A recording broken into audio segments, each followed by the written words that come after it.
bum, bum.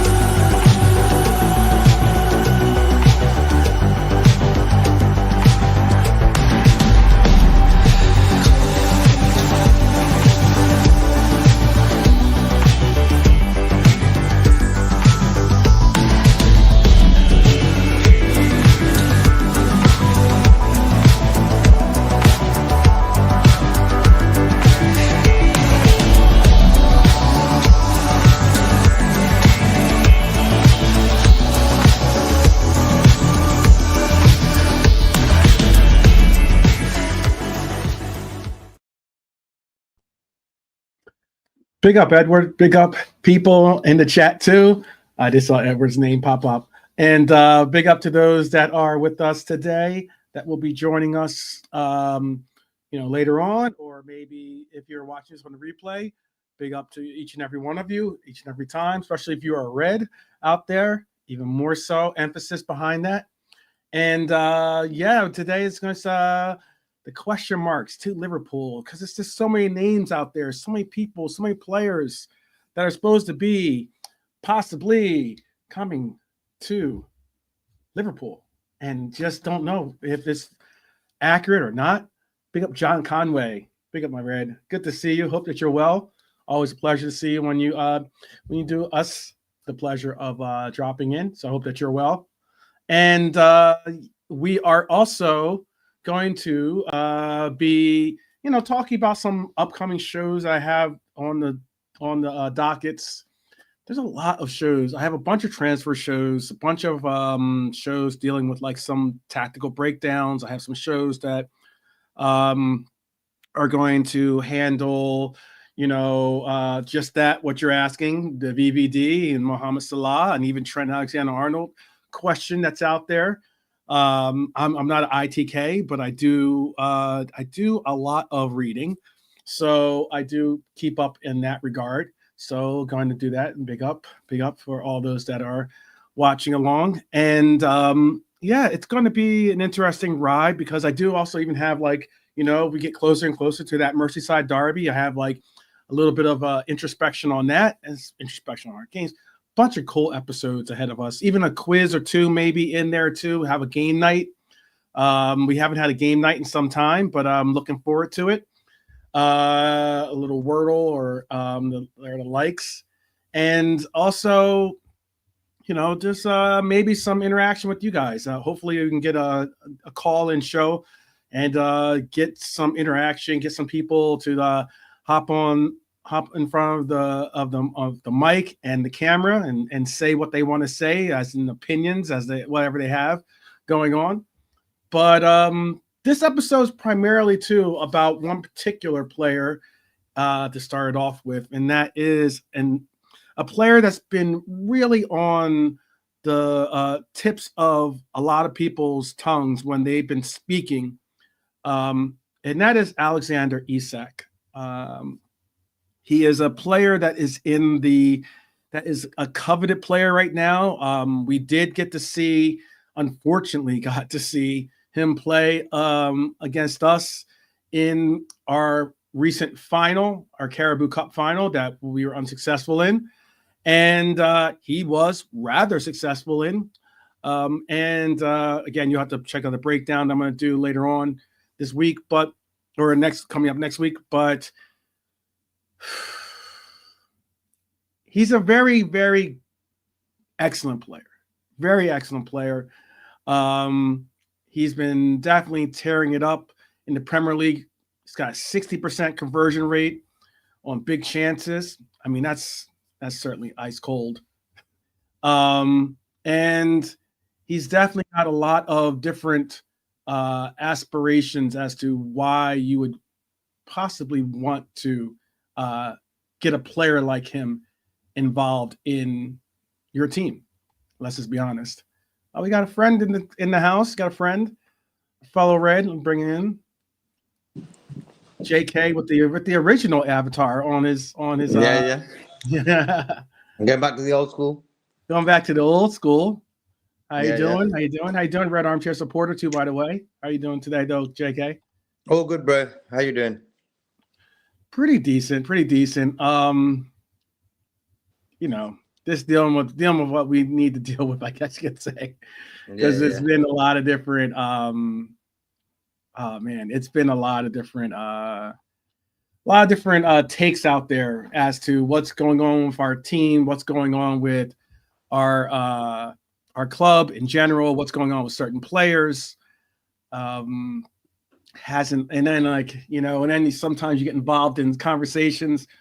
It's wild. You put a conversation. What was cool about it? There was some talk about stuff. It's possibly a show I'll do tomorrow, but like we could do it tomorrow. But it was on Nunez, and like I put a comment into the stratosphere, and it absolutely triggered some people. Let me say that right now. So yeah, man, it's a funny world we live in, man. It's a very funny world. So yeah, but it was cool because actually there were some people out there that were very supportive of the comment that I put there too. So it's like you give a little, you take a little, I guess, you know. Exactly. Yep. We were going to talk about, or at least I was going to talk about, some things that we might or might not agree on, but that's part of the game, right? So I was going to get into a little bit about what's going on around the football world before we dive into this episode. Some good and some bad news, I guess you could say, because there are some things that injuries are never a good thing, put it that way. So let's just dive into some of this news. So it looks like Ryan Gravenberch has left Netherlands due to an injury that has ruled him out of his country's 2 fixtures this month. We're all hoping that it's precautionary. I don't know if anyone's had any updates as to what is the extent of the injury, but that's something that we've heard. Andy Robertson has offered his thoughts on Liverpool's left back situation by, I guess, lifting the veil behind what he feels is the conversation that's being had out there. You want me to bring in the other one here? You good? JK? Yes, no? Mm-hmm. Okay. Basically, Robbo said his time is not yet up. A younger alternative is needed. But his time is not yet up. Speaking of left backs, Liverpool have reportedly increased their interest, increased the conversation, possibly even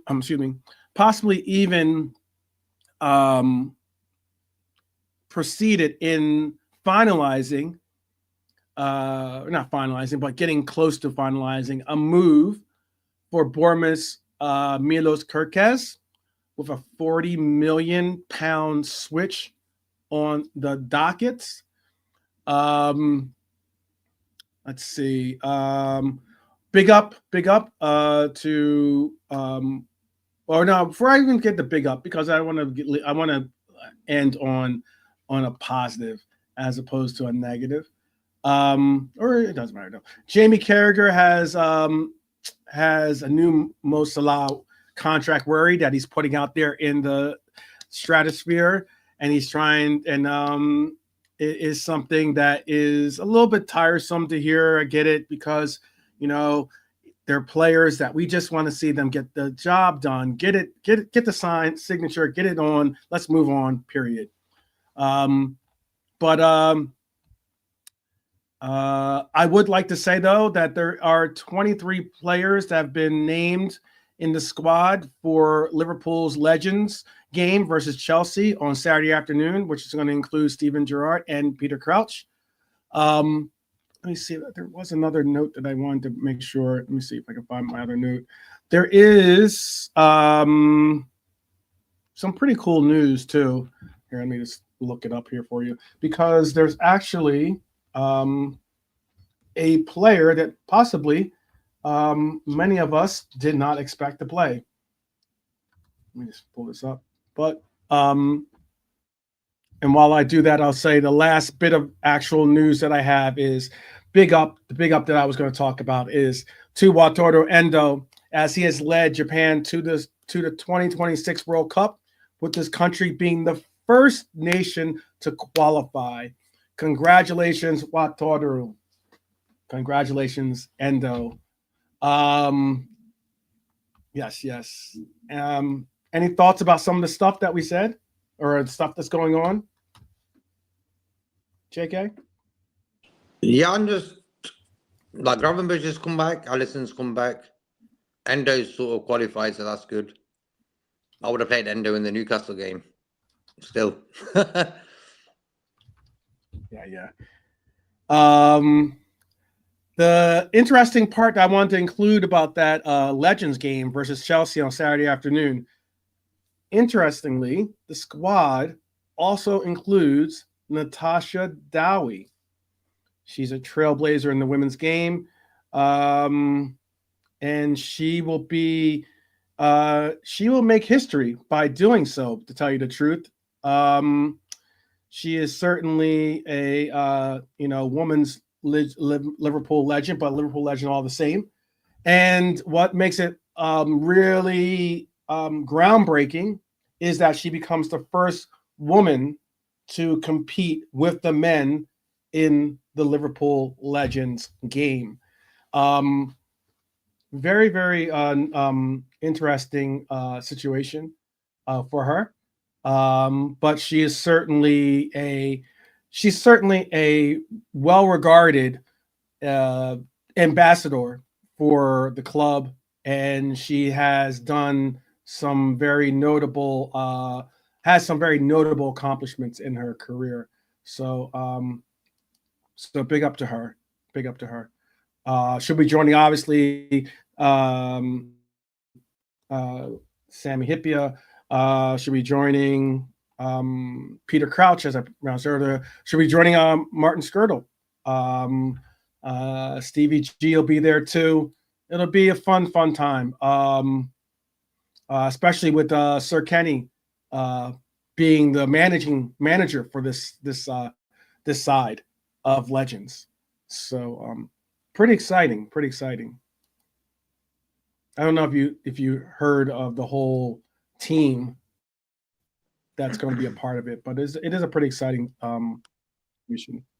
I can give you the. I'm happy Gerard's playing. Yeah, there you go. Yeah, I would have tell you the truth. We needed Gerard against PSG and Newcastle. I would have took him. Say that. I would have took him. Trust. He was in the crowd. He was in the crowd, bro. I think he was in the crowd. Any little message to his phone? Come down, bro. We need you half time. He would have done it. Yeah. Do you have your cleats with you?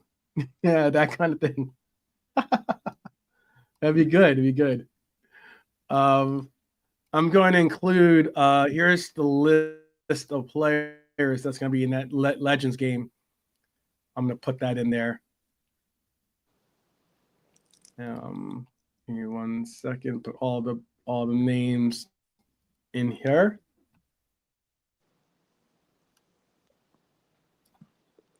Fabio Radio. All right. Might be freezing up a little bit because of yeah. Yep. Tommy Hippia's there. That's good. Let me see what else. Yeah. Yep. I'll give you Clavan. Oh, wicked. I like that Yossi back too. Yossi Benayoun. Oh, okay, Benayoun. Okay, first time I've seen him. Yep. Okay, the midfield isn't great. Mm-hmm. I always rated him. He was a good player. Mm-hmm. He's a very good player. And then there's our forwards lineup for it. Okay. Yeah. So it should be a fun situation. It's for charity, obviously, so that makes it even more worth the while to participate or to donate if you can. That's if you can. I mean,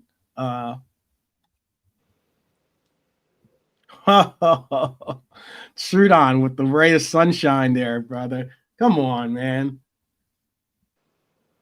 Legends is the fact that they're donating their time and putting it towards an effort to a good cause. So that's why they can be deemed as legends, Liverpool legends. Like when you look at that forward part of the team, all of them did something for Liverpool. All of them. Even Pognol, he scored a few goals. Yeah. Yeah, he did. He did. Should be interesting when Natasha gets in there. See who else was in there. Igor, that's one of Brian's more favorite. What is it called?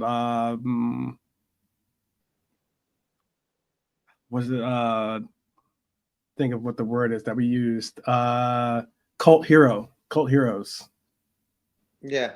Igor. I think that's what Trudon, like some of these are just cult heroes. They get mixed up with the legends. Yeah. Not all of them are legends. Yeah, Jay Spearing is not a legend, obviously. Let's not get it twisted. You're absolutely right, Trudon. Jay Spearing is not a legend. In that he's not on the pitch, he didn't become a legend. But the sheer fact that these guys are they're donating their time, they're going out there, they're putting together. Sometimes it's not easy to field a team too. Once you get into some of the retired players, it's not easy to field a team simply because players deal with life. You get older. There's reasons why they stop playing the game. So it is what it is. It is what it is. Big up, Norm. Big up, Norm. I'll give you a little bit of good vibes. As I spoke on before, or no, I'll keep this on. As I spoke on before, Natasha will be a part of that lineup. She will be the first woman to be a part of that, of this legend game. That's her right there. And then also, as I said earlier, the man, the myth, this person is certainly a legend. Trudon can't necessarily hate on this one. I'm not saying you're a hater, Trudon. I'm just saying you can't throw any shade towards this one. And that is, they'll be led out by King Kenny himself. So it'll be cool to see. It's great to see, by the way. That Sir Kenny is still a very important part of this club, in that it's important not to lose or touch base with your legends or people that are important that make up the history of your team. And King Kenny is a huge part of it. Well,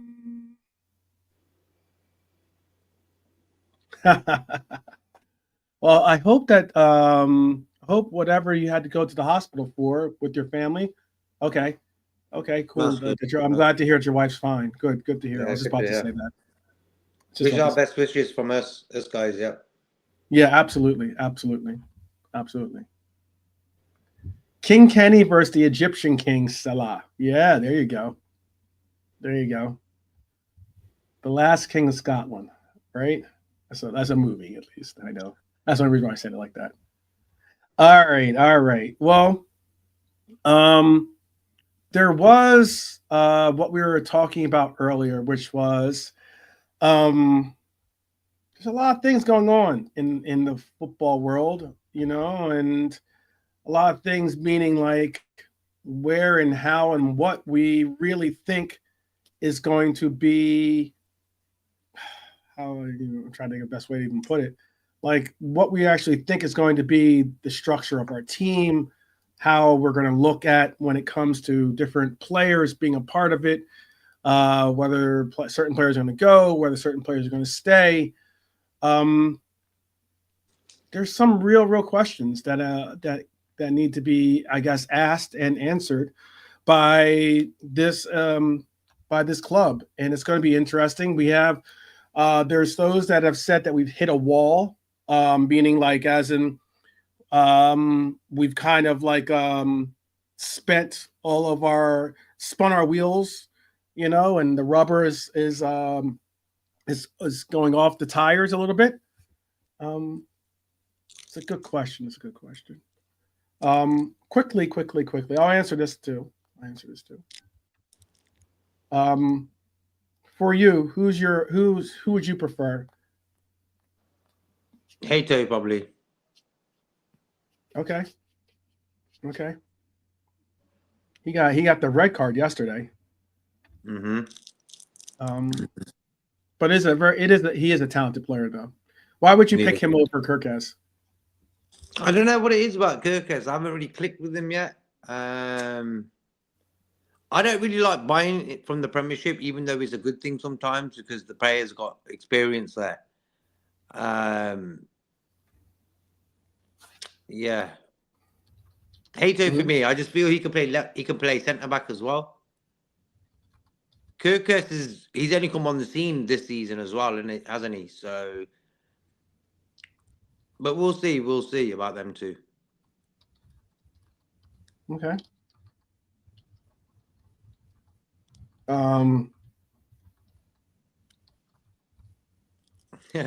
Abdul Kerkez Mourinho vibes.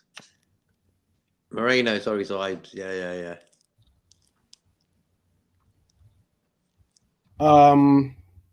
Yeah, that's answering Norm's portion of that. Think about straight away how after the game, that's why we call it viral reaction.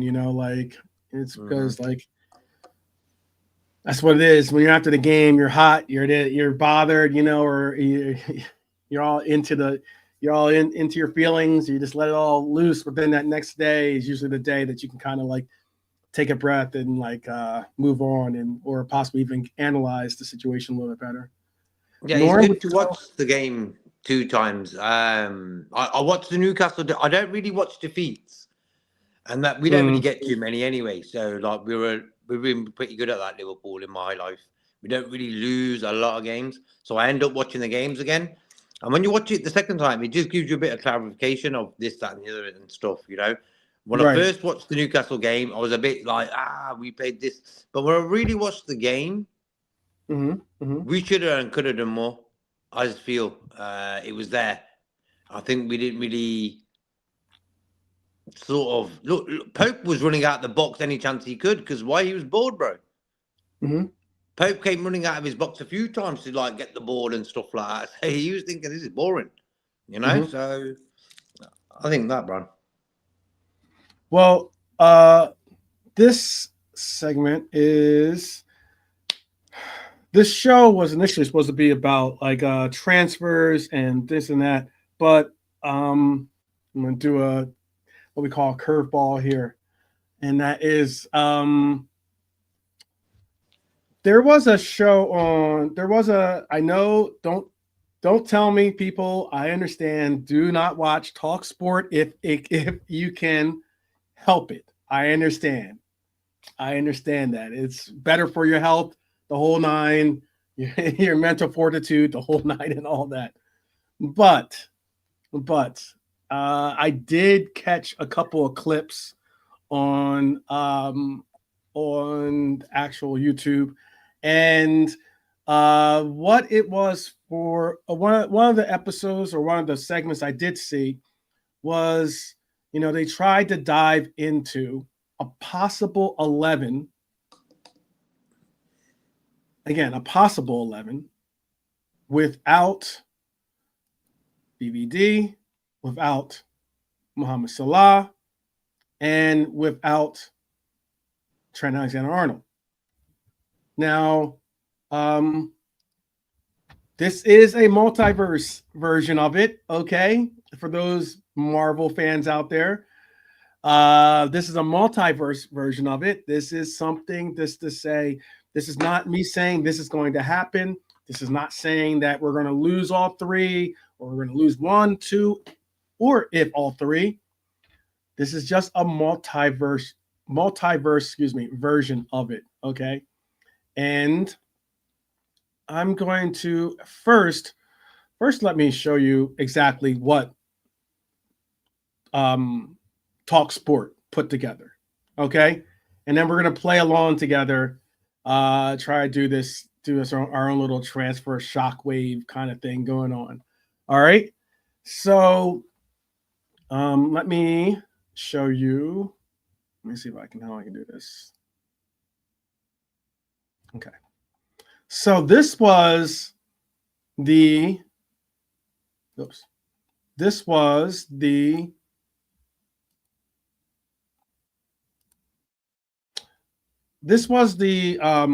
Talk Sport possible lineup for us. And this is 2025, 2026, the upcoming season. If Virgil says, you know what, I don't know, what is it now? PSG is now what they're trying to say is the team that he's talking to.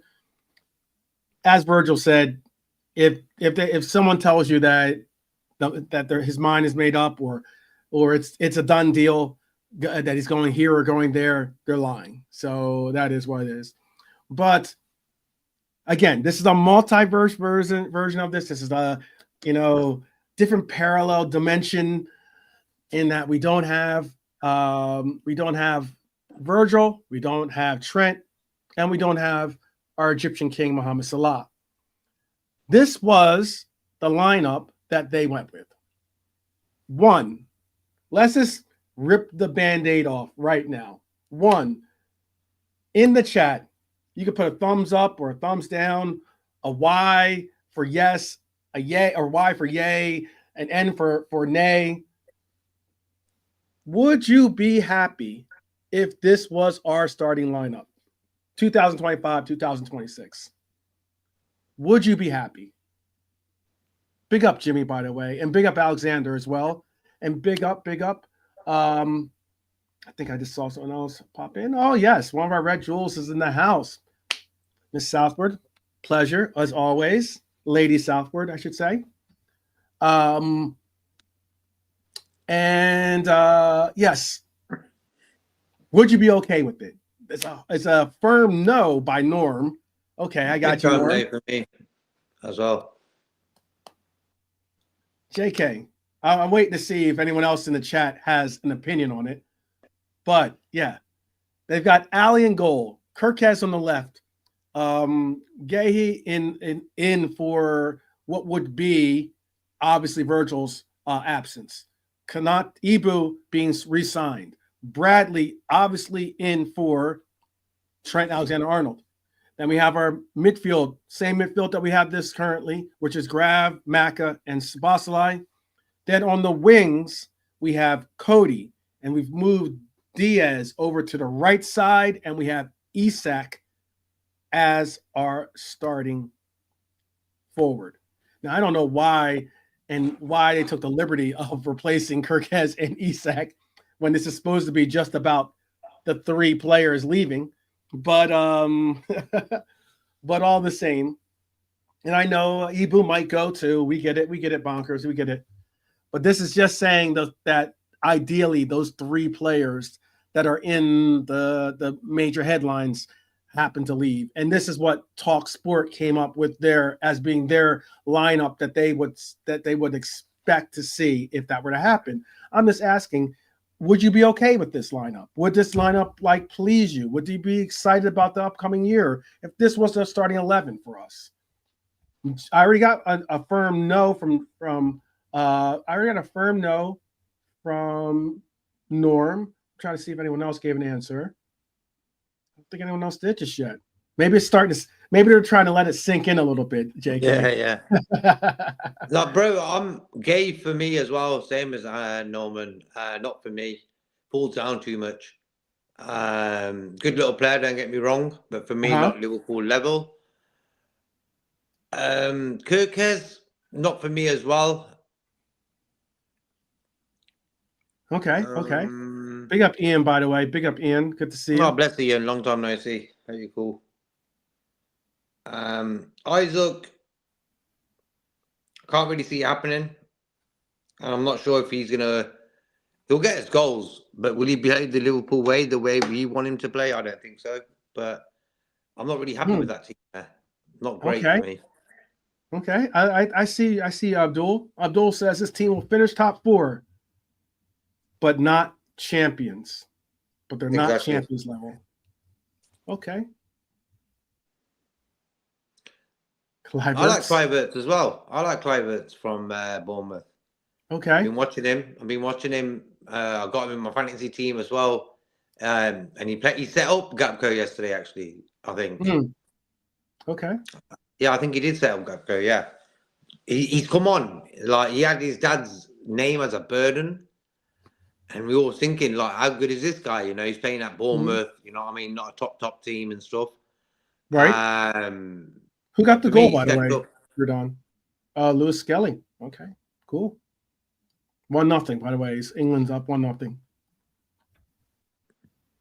International football didn't start off too well for my side of the pond. So, yeah, you lost to Panama now, 1-0. I know. Panama's our bogey team. Bro? Panama's become our, you know why? It's because a certain individual who will remain nameless started talking about taking over the Panama Canal. Now they're playing for pride. So maybe that's just all. Yeah. That's just all speculation. Didn't Haji Wright get called up? I will say this real quick too. We'll get back to this lineup, but I will say this for those out there. I definitely, obviously, want to see my team, my U.S. men's national team, defend our 3-time Nations League champions championship belt there. But I will say that the celebration after the goal, I will give them that celebration. I don't know if you guys saw the celebration. I don't know if you saw it either, it's JK, but I mean, I'll have to look for his name. I don't have my I'm gonna check it out. I'll check it out. Yeah. But can't remember his name. The Panama player scored the goal, and they went absolutely crazy. They were all like, "Oh, you're going nuts!" But when they scored, they hopped over the signboards and everything, and Paramount was doing they were doing the game, but they were watching the game from their little desk that they would do it from, and it was like Katie, my homeboy Clint Dempsey was there. Adu was there, and Henri was there. I think that's the 4 that were there, right? There might have been a 5th, but I was pretty sure those 4. And they hopped over, and then they all of a sudden, like, he got right into Henri's face and started pointing at him, like pointing at his face. And it was like, there you go. It was Waterman was the guy who did it. Thank you, Dara. How you cool, bro? Yeah, definitely, Darren. Hope that you're well. And what was really, really funny about it is like he's like pointing at him, and like Clint said it too. He was like, "Oh, he's like at first he like when he saw he didn't know what was going on, and he just saw him pointing at his face at Henri's face, and he was like, first like Clint's like, oh, we might have to call security, like what is it with players jumping into players not only jumping in the crowd, they're jumping into the pundit spot.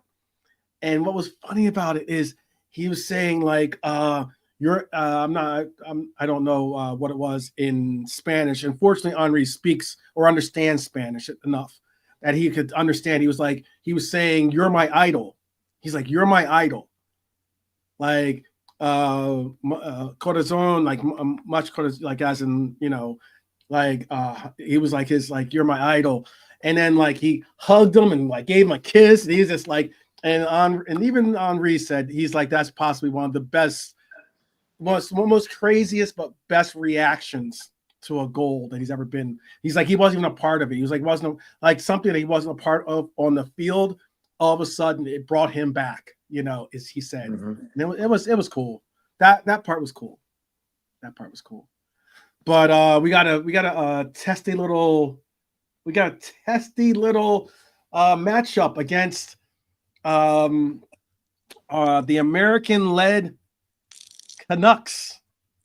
And they'll be playing for something too, considering that a certain individual who won't be named is trying to make Canada the 51st state.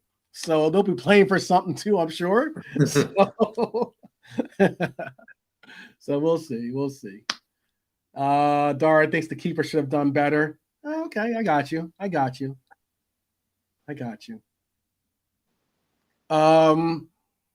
But like getting back to it enough. I know that you guys don't, you're probably like got the England game on the background and the likes, but and you probably don't want to hear too much about Poch and the red, white, and blue. So let's get back into it. We all said we had to brace ourselves. The summer ahead could be one of the more dramatic, and if not most dramatic, in our history. We have 3 players that obviously are well within the realm of legendary status. And their futures at Anfield are far from certain. There was a quote, and this is something I'd love to hear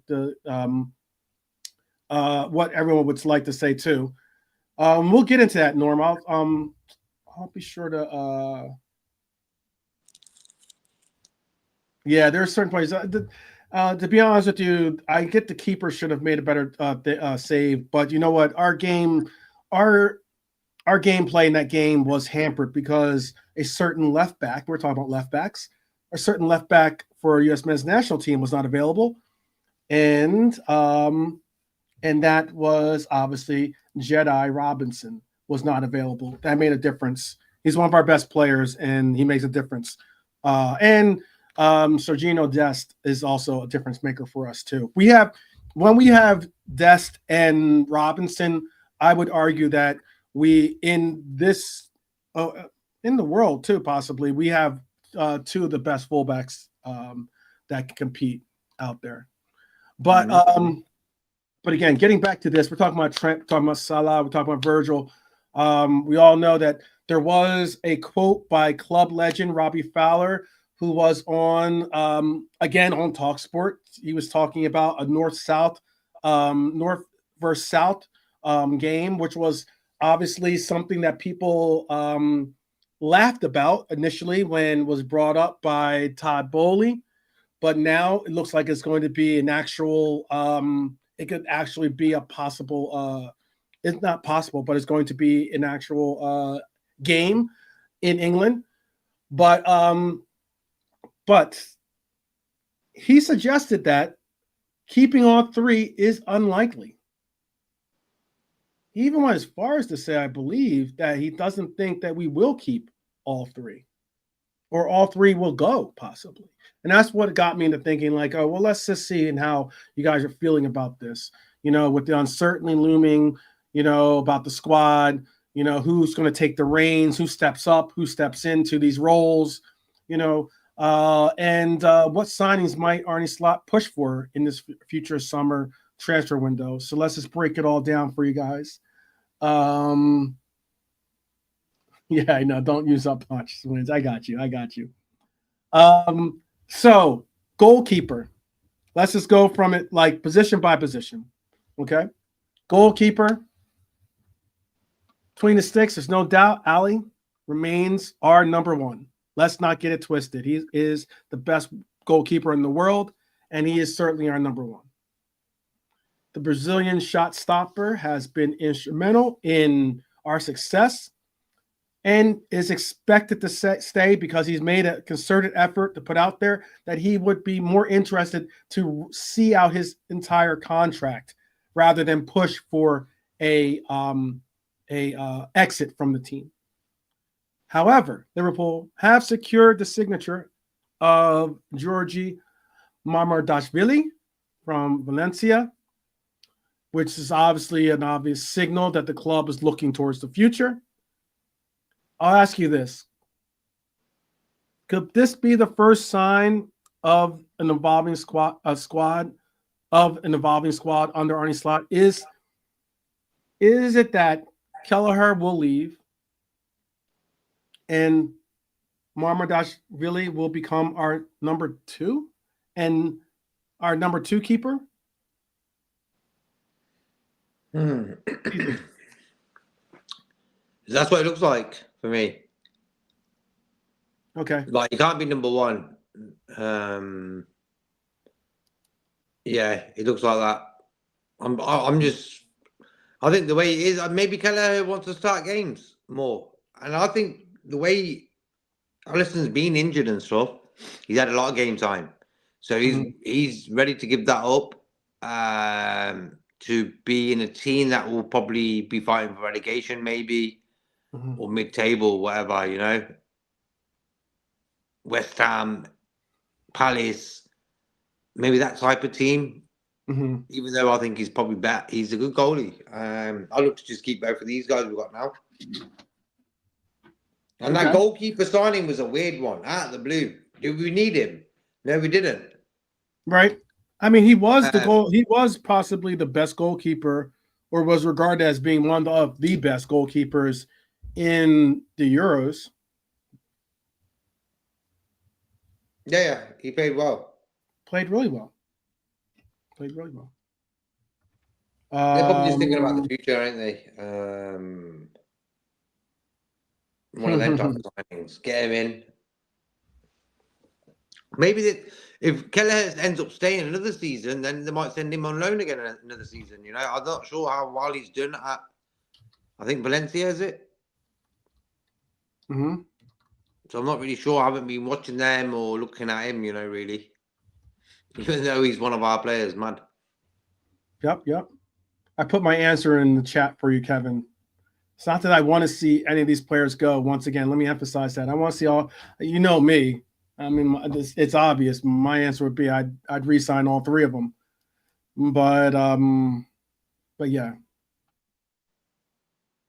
Let's see. Ian saying he has a feeling that Ali will leave. It's just a gut feeling. If his goal coach Taffarel leaves his position in the summer, he thinks Ali will go also, maybe back to Brazil. There were quotes by Ian. There were quotes by. The only reason I'm saying it like that, by Ali saying that he is going to see out his contract one way or another. He's going to see out his contract, and he does have multiple years. He has like 2 years left, I think, on his, at least 2 more years on his contract currently. Whether we extend that or not, that's the question. That's another question. You know, maybe we do, maybe we don't. Norm says maybe an opinion most will not like or agree with, but he's seen signs that Ali is slowing down, but he does see him as our number 1 next season. Alexander is saying Mamardashvili is asking, is Mamardashvili younger than Kelleher? Yes, he is, I believe. I will get that for you, though. I believe he's like 1 year younger than him, possibly.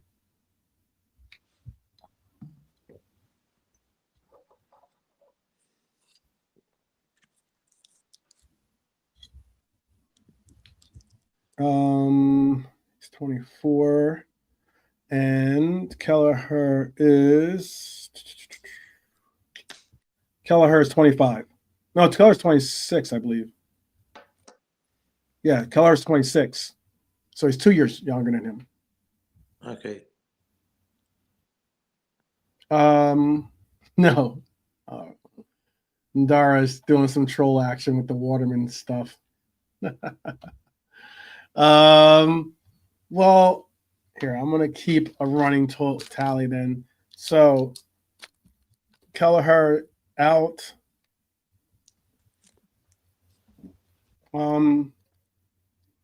what's unique about that Kelleher situation? I get that Kelleher is wanting to go on to new pastures, I guess you could call it, But does it I believe, does it make you, I'm trying to say about having any bit of a trigger. It does pain me a little bit that we might not get something in return for him. That is painful to think about. 1 second. Let me see. I'm trying to see what Kelleher's remaining contract is. So Kelleher has freaking,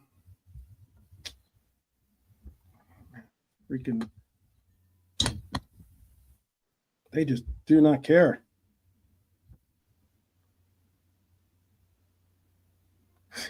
So many, they're just trying to get so many ads on these things. It's like ridiculous nowadays.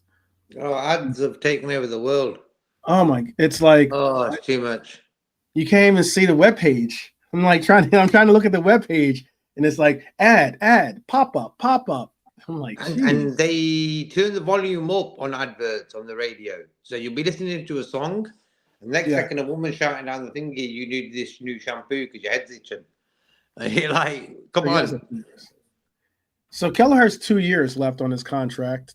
That's including this year. So he'll be in his last year coming up. I'll ask this real quick too before we move on to the next. If you say yes, put in what your price would be for Kelleher. What would you expect? What would be your bottom line price for Kelleher to move on to another team? And if you have a team in mind, you could put the team that you could most likely see him going on to. If it's no, and you want to try to keep him and maybe even ask him to extend, which obviously it's going to be a very hard sell. Tell us what you think, because Norm's saying, for instance, 30 million in his mind is fair. What in your mind is fair? Yeah, about around there. 35. I think 35 is sound. 35? Really? Mm-hmm. Okay. 30 million for Ian too. Okay. 30 sounds about, but I think 35 sounds. There you go. Alexander, that's what I'm talking about, my friend. Oh. My red. That's what I'm talking about. We're gonna go bankrupt with you two. Yeah. I'm looking at I honestly am looking at 40, depending on what club. But I mean, look at it this way. Norm just said something. So, for instance, he says he sees him at a Brighton or a Bournemouth. Mm-hmm. Now, hear me out when I say this. Hear me out. And Alexander, you and I can walk into the negotiations together since we're right around the same price tag.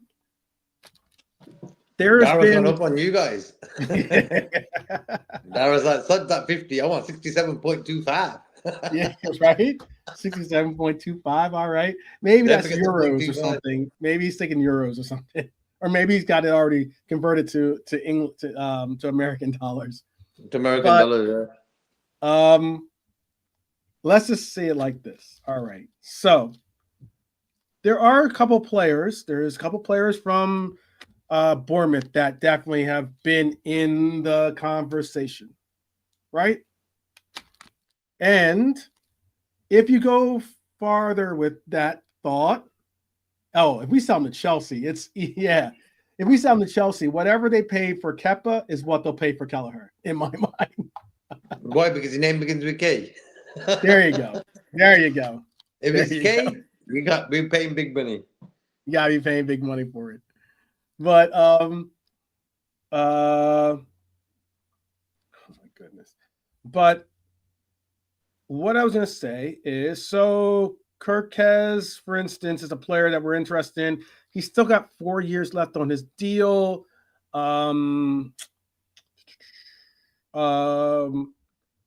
don't have like a but they're asking for about 40 million, I think, for Kerkez, right? There is another player that interests me, and it's a name that's been starting to like be thrown around there. It's going to be a difficult task, but they do have a release clause that's involved with it. So he has a $50 million release clause. Do you know which player I'm speaking on?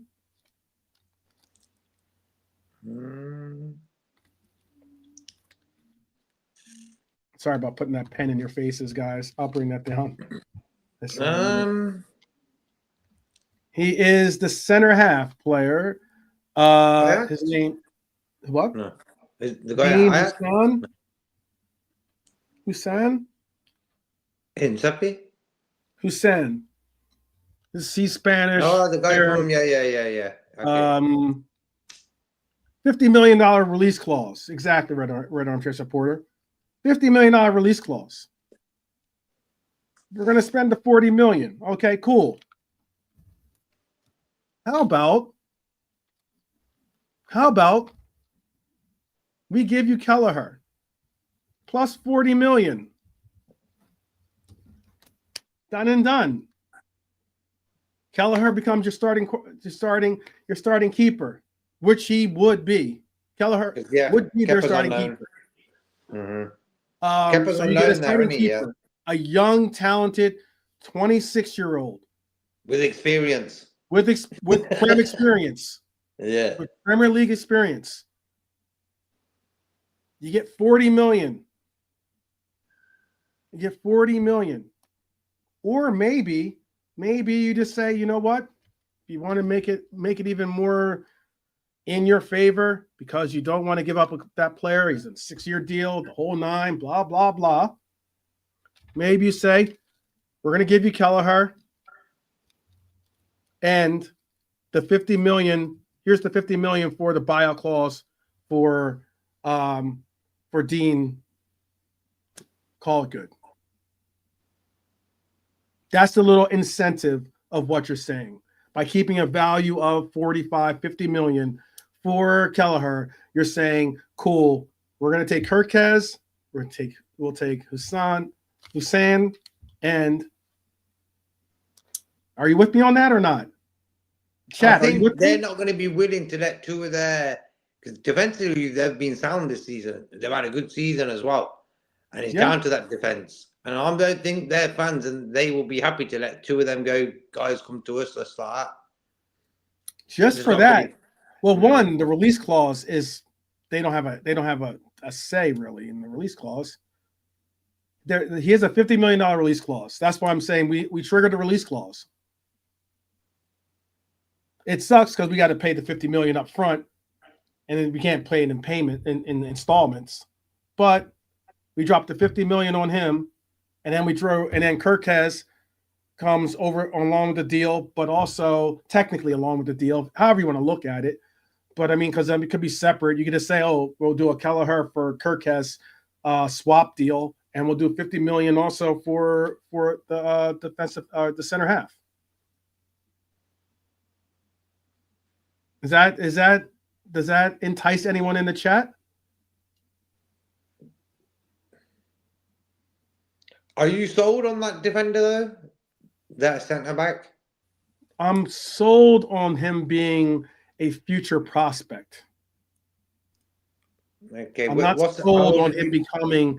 I'm not sold on him being a day-to-day starter for us just yet. I'm with Alexander. I'd only take Cliverts. Yeah, man. Yeah.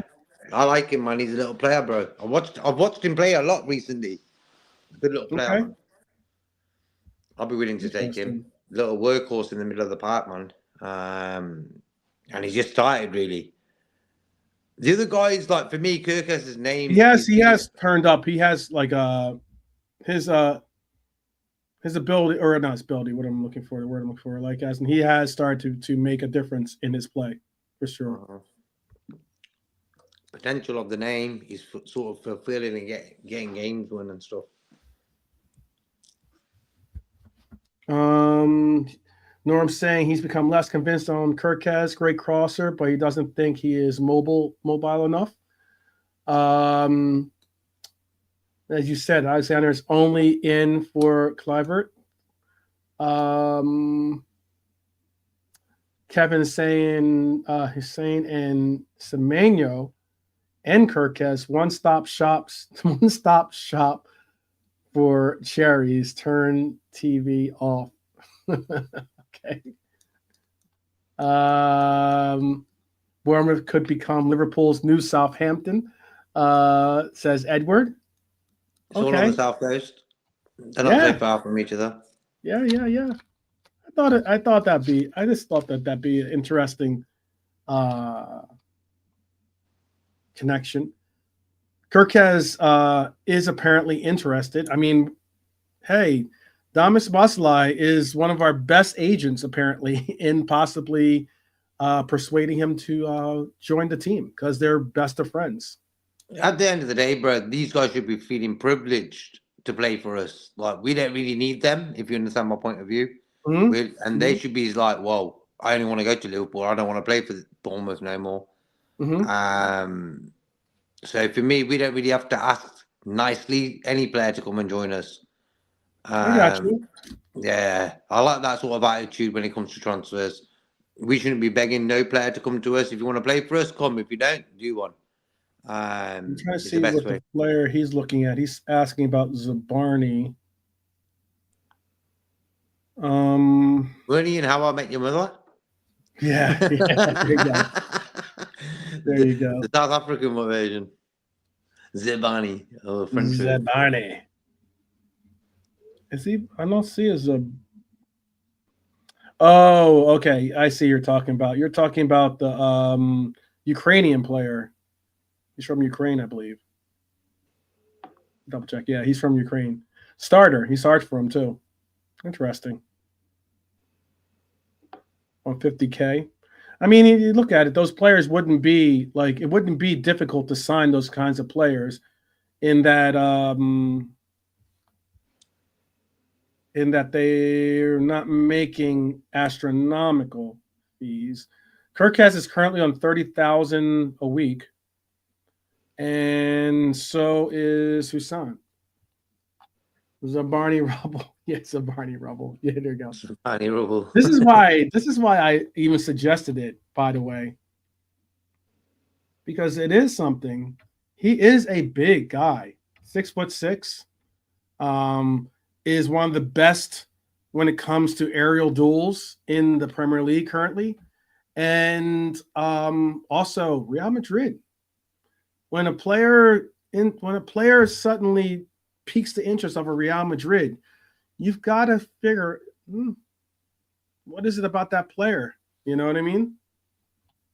You got to say something like that. It is because it could be Spanish. That too. You know what I mean? That too. Well, they could try to utilize that as being a reason why they linked him to them. Yeah. Try to bring him in. Yeah. Well, I'll ask this then. I don't think we'll be getting Braithwaite from Everton. If you think it's difficult to get, like JK was saying, if you think it's going to be difficult to get the young Spaniard from Bournemouth, who obviously we have a great relationship with, but good luck getting one of Everton's better and one of their best players, but one of their better looking up and coming players. I just don't think that Everton would sell to us. They just wouldn't sell. It would have to be a player trying to push for that move.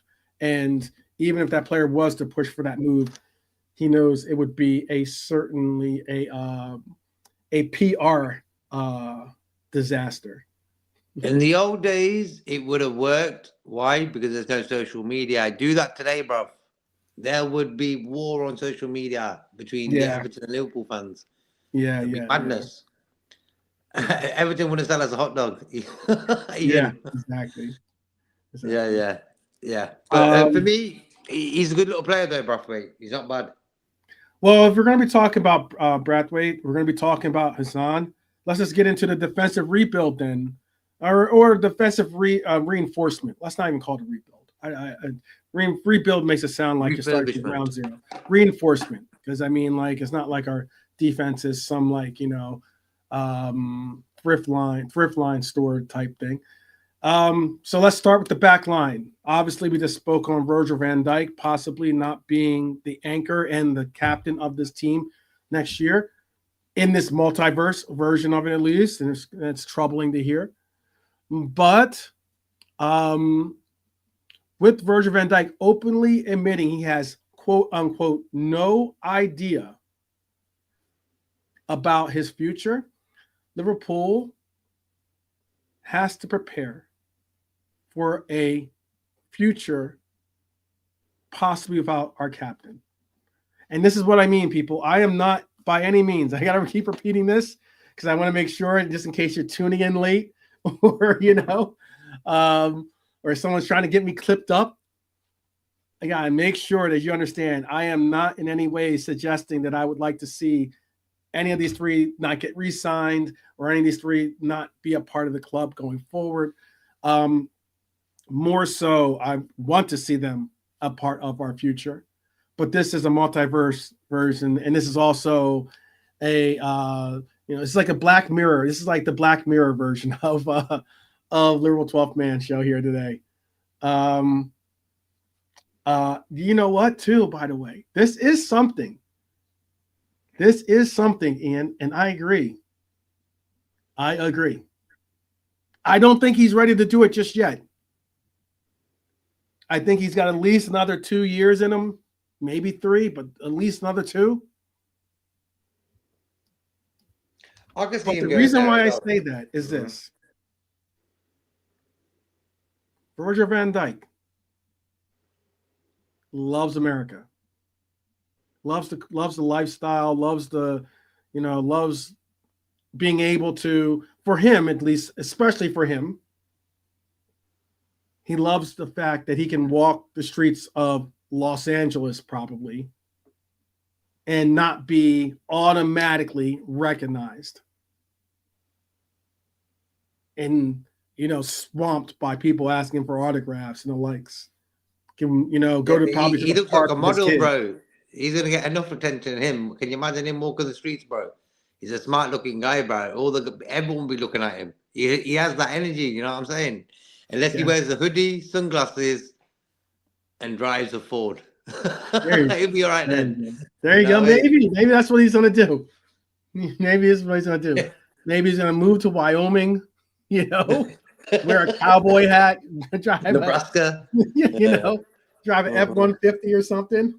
I don't know.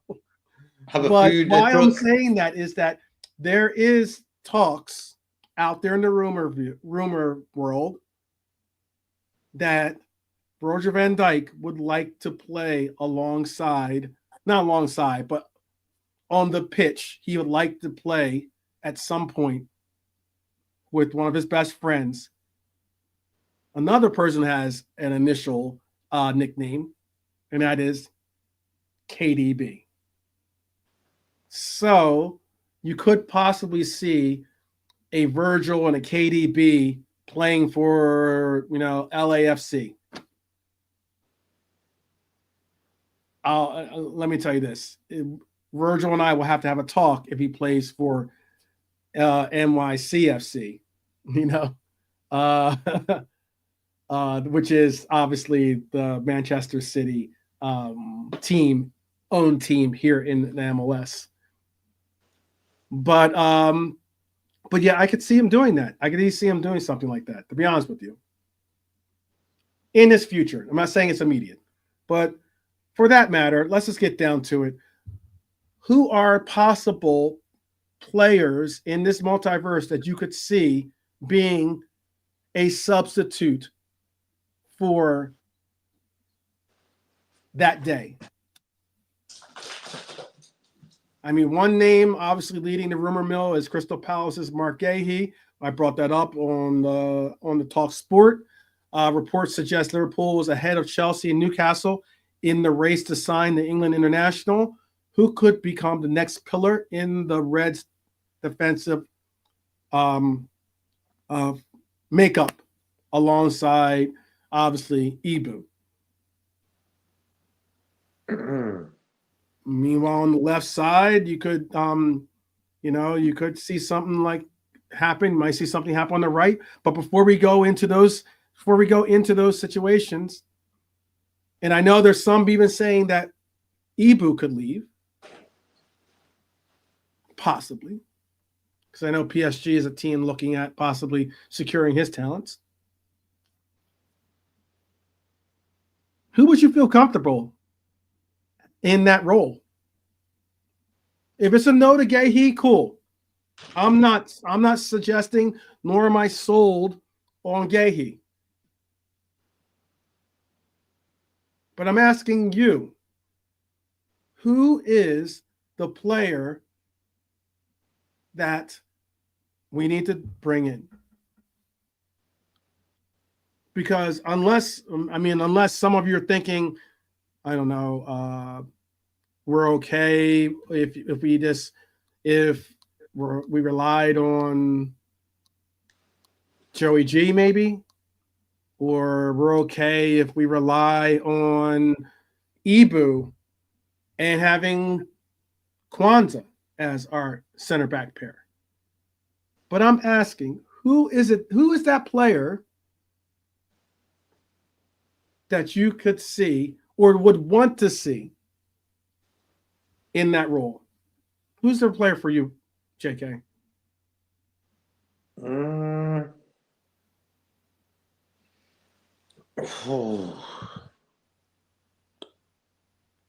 So we're talking about a new right back, new left back, and a new centre back, really, aren't we? Pretty much. And that's too much for me. It's a lot. It's a lot to replace. That's why, as much as people keep saying that some of these players are going to be out, I'm like, it's a lot to replace.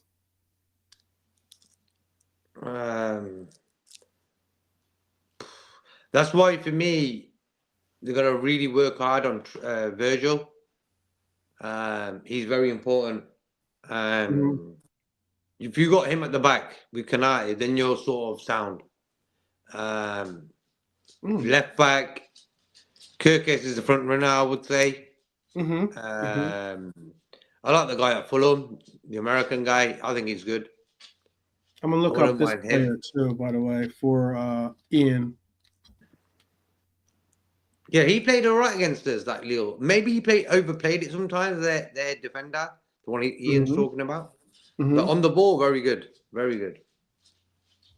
What was his name? Okay, let me make sure I spell it right. Alexandro, Brazilian. Okay. Oh, wow. He's still got 4 years left on his deal, including this. So when I say whatever number I say, it's including this year. So if I say 4, it really is coming up on being 3. But he's signed until 2028, and he's only making 17,500 euros a week. And I say only.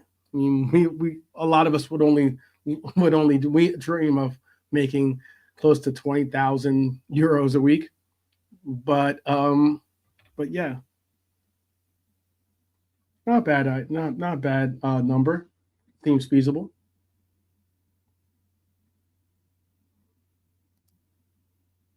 Keep Virgil, Hato, come in, learn from Virgil, also cover left back. Okay. Yep. It's not bad. Okay. That's not a bad suggestion. Not a bad suggestion. Dara, I think, wants to bring back Jordan Henderson. Okay. Needed him against Newcastle, bro. Yeah. Jordan Henderson didn't even want to play, but Jordan Henderson didn't even want to play center half when he was here the first time. Remember when we were in the straits of needing a center half? He did not want to do that role. That's why Fabinho ended up doing it for us. I'm looking for some names. I mean, so Hato's the only name. It's Hato or it's Hato till we die or something. This is what I was saying. We did a show earlier. Fozzie, Dara popped on that when you look at football as a whole, in the old days, if you needed a new manager tomorrow, there's about 10, say 5 to 10 guys worldwide that you could say, yeah, top manager, bring him in. Centre forwards, the same. Number 9s, you'll have 10 of them to pick from, all top class. And same as centre backs and DMs.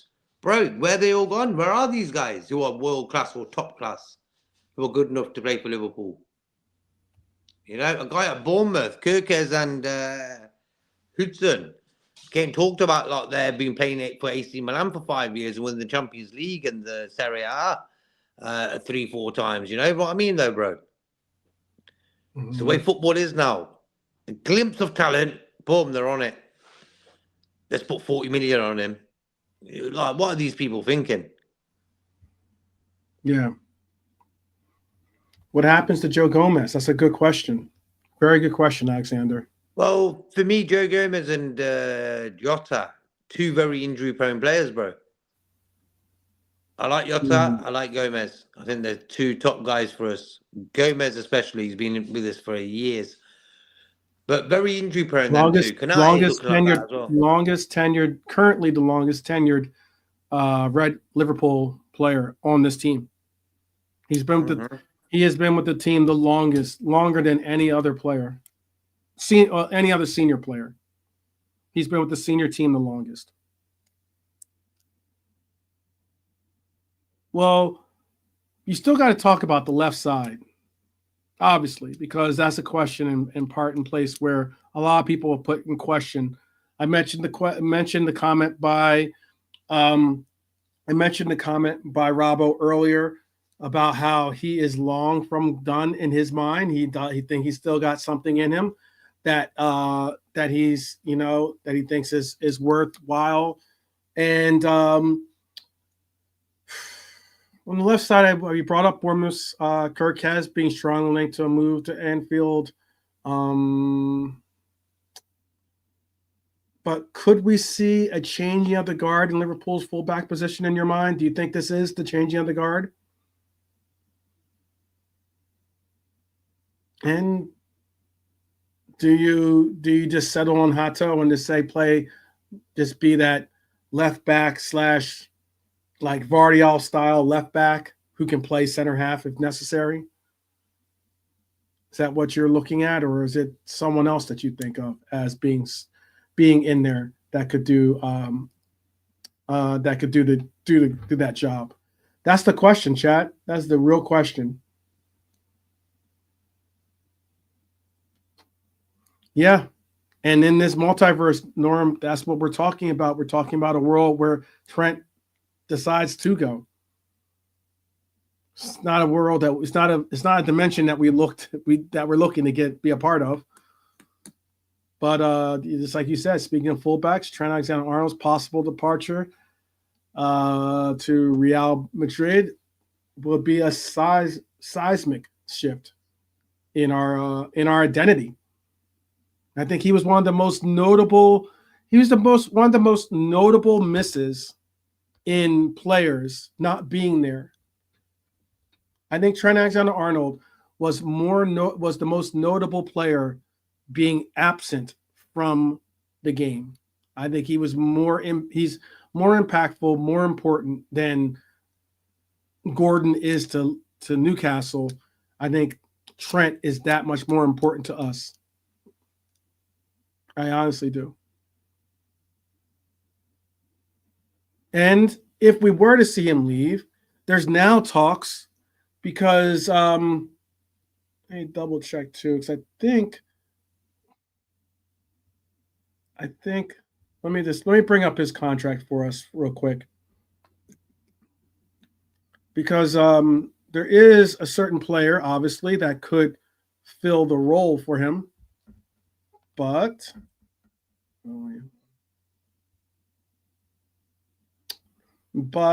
that same player is now apparently looking at possibly wanting to get he wants to possibly get a renegotiation on his deal. Connor Bradley makes £10,000 a week. Yes, you did hear me right. He makes £10,000 a week. He is signed up to 2027, so he's got 3 years left on his deal. If you're going to have a situation where you're going to commit to a Connor Bradley, it probably means that you're going to want him not sitting on a 2-year deal, so that he rides that year out, has a good year, prosperous year, hopefully so, but all the same, has a prosperous year. He's now into the last year of his contract, and you're doing what you're scrambling to get him signed again. You don't want to do that. You certainly want to try to get him secured and on the books. And his agent has come out, or at least said basically that they're waiting to see what Trent Alexander-Arnold does, because that makes a difference in what he can demand as a player. If you're going to tell me that my client has a secondary role to Trent Alexander-Arnold, who's just signed a new deal, different story. But if you now tell me that Trent Alexander-Arnold is leaving and you need a right back to step up as that starter, we're gonna have to sit down and have a conversation about an uptick on my client's salary. It's a very interesting situation that we're in. And one that, people are like, oh, well, if Trent leaves, we'll have Connor Bradley. There are people that were saying we have Connor Bradley regardless. Oh, there are people that wanted Trent out anyway. Wanted Connor Bradley more over him.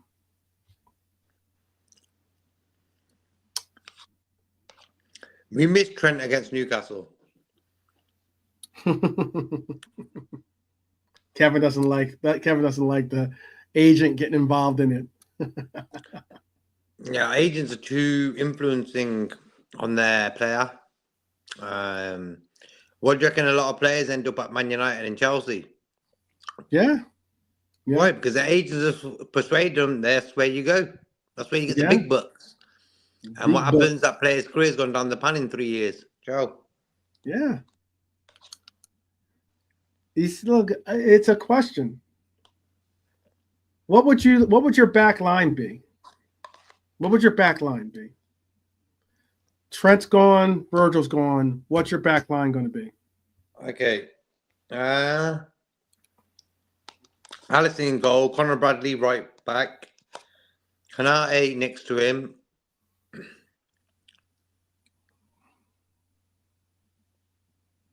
Hato next to him, and then say, I like the guy from Fulham, Robinson. Oh, I would love if Jedi could become I tell you the truth, I just like his. I think Norman likes him as well more than Kerkez. Mm-hmm. I think Dara as well was saying that. I think today as well. I think Dara said that as well. So, yeah, that would be mine, bro. What you will get with that guy from America and Hato is athleticism. Mm-hmm. And Connor Bradley, he gets stuck in. Kanate, he is Kanate, So for me, them two signings, Robinson and Hato, two top athletes, So, yeah. But my dream is that Virgil stays another 2 years minimum. That would be, for me. I think, did you ask the other day, if we only had, I think it was on your show, where if we had to choose one out of the three to stay, who would you choose? Yeah. I think most of us went with Virgil. Mm-hmm. One person, I think Nalante went with Salah. I'm not 100% sure about that. Someone went with Salah. No. I'm sure someone did. Brian did. There you go then. So For me, Virgil staying is very important. Very important. I actually, I guess I did take. I took the. I took the Reds advocate or the Devils advocate, I guess. But to say Trent Alexander-Arnold could be argued as being the most important player to stay out of the three. Yeah. You have with Trent Alexander-Arnold, you have the longest amount of time to be with the club. So he'd be the player he's the youngest of the three. So you can get 2 years, maybe 3 years, maybe more. Who knows? But at least 2 years out of Virgil. You can get another 2 years out of Mo, or another 2, 3, 4. Who knows? Out of Salah. Easy. But you should be pretty confident to be able to get another 4 years, if not more, out of Trent, being his age alone. Yeah. And then you factor in the fact that I know some people don't want to necessarily talk about the significance of it, but I recognize it. We do have Scousers that engage with our group, and the sheer fact that he's a Scouser would mean something too. It would mean something to see the player. You know what? Say bright lights, big city of Madrid, all well and good, but my heart is and always will be in Liverpool. If he does that, bro, respect. Mm-hmm. But for me, I'm gonna. You get the least influence out of TAA, in his opinion, in the market. But for me, bro, the bigger picture being, I don't like the way. I don't really like moaning about the owners no more. But for me, the way they've allowed them three guys all to be in this position, for me, is really bad. And what the guy's waiting for, like, come on, this should have been sorted before the season even kicked off. We would have gone into every game knowing this could be happening again next season with the same team. Mm-hmm. You know what I mean?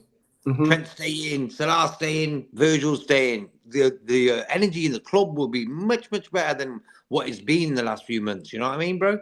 And that fans need security, knowing that their top dogs are going to be staying.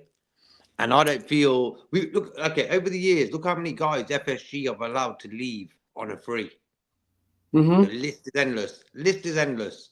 The amount of players leave on a free at Liverpool is crazy. And seeing these three guys, you watch the laughter coming from the other clubs. They're ready for that. Yeah. They're all rubbing their hands together. Yeah, hoping that day comes. I saw the whole some of the trolls and some of the rival haters out there talk about, all respect due to Liverpool, great season, but Roger Van Dijk and Mo Salah leave next year, they're in the bin. Come on. But there are talks about the fact that there were at least some talks out there that it's not about, with Trent Alexander-Arnold, it's not about the money. It's not even necessarily about the glitz and glam and everything else of Real. It's more so, what is the direction of the club? Where and what kind of ambition do they have in putting together a team that's going to not only compete, but win trophies? Yeah, but bro, I don't know how that information got out that he said that, because for me, is he using that as an excuse to move? Or is he serious about that? Like, yeah, I'm serious. I want to stay. I don't think he said it, to tell you the truth, but I mean, maybe that's just someone taking liberties with someone from his camp saying something or whatever. He's been pretty mum when it comes to speaking on his future. Well, all three of them have been, in which they should. You're in the middle of you speaking does nothing really to help your situation, really. because you have teammates in a locker room that have concerns about their contracts too. They have they want to secure futures for themselves and their families and the likes and blah, blah, blah. But most of all, they're trying to win a Premier League trophy. I just knew it at the start of the season that we didn't sort that mess out, that later on in the season, we're going to be talking about it a bit too much. Realistically, we should be talking about where we're all going to meet in Liverpool to celebrate all the trophies we've won. Mm-hmm, you know what I mean? And let's look forward to next season. Let's see if we can add to the guys we've already got. We don't know if that's going to happen now. So once again, the owners leaving us fans hanging, like they've been doing for a long time. The DM situation, for example. I've been crying out for a DM for years. A DM in our team, like a Rodri, you're never going to get another Rodri. But if we had Rodri, bro, Klopp would have won 5-6 Premier Leagues, no problem. No problem. Champions League, another 2.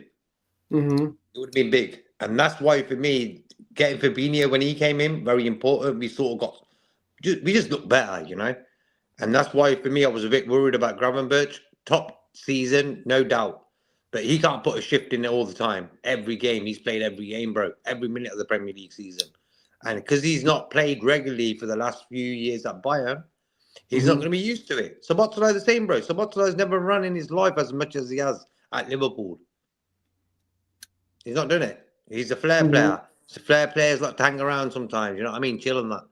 And he was like that at Leipzig, Hungary. Yeah, he gets about, don't get me wrong. But at Liverpool, he's told to run double the amount what he used to, He's made them a better player, don't get me wrong. He's going to make their stamina even better. Because for me, that's the plus side I see of that. Yeah, they're getting tired. But at least they've put that shift in now and they've got it in their lungs. So it makes them better for the next season or the next month or whatever. Mm-hmm. But for me, the whole contract soap opera was a storm happening in the teacup. It was ready to come. We're at that point now where when there's a few games left of the season, us guys are going to be worrying really much more. If we think it's bad now, watch when it's a few games left of the season, bro. You watch the Virgil, Salah and Trent news and speculation and fans worrying, and it's going to be messy, bro. And I blame the owners for that. Messing around again.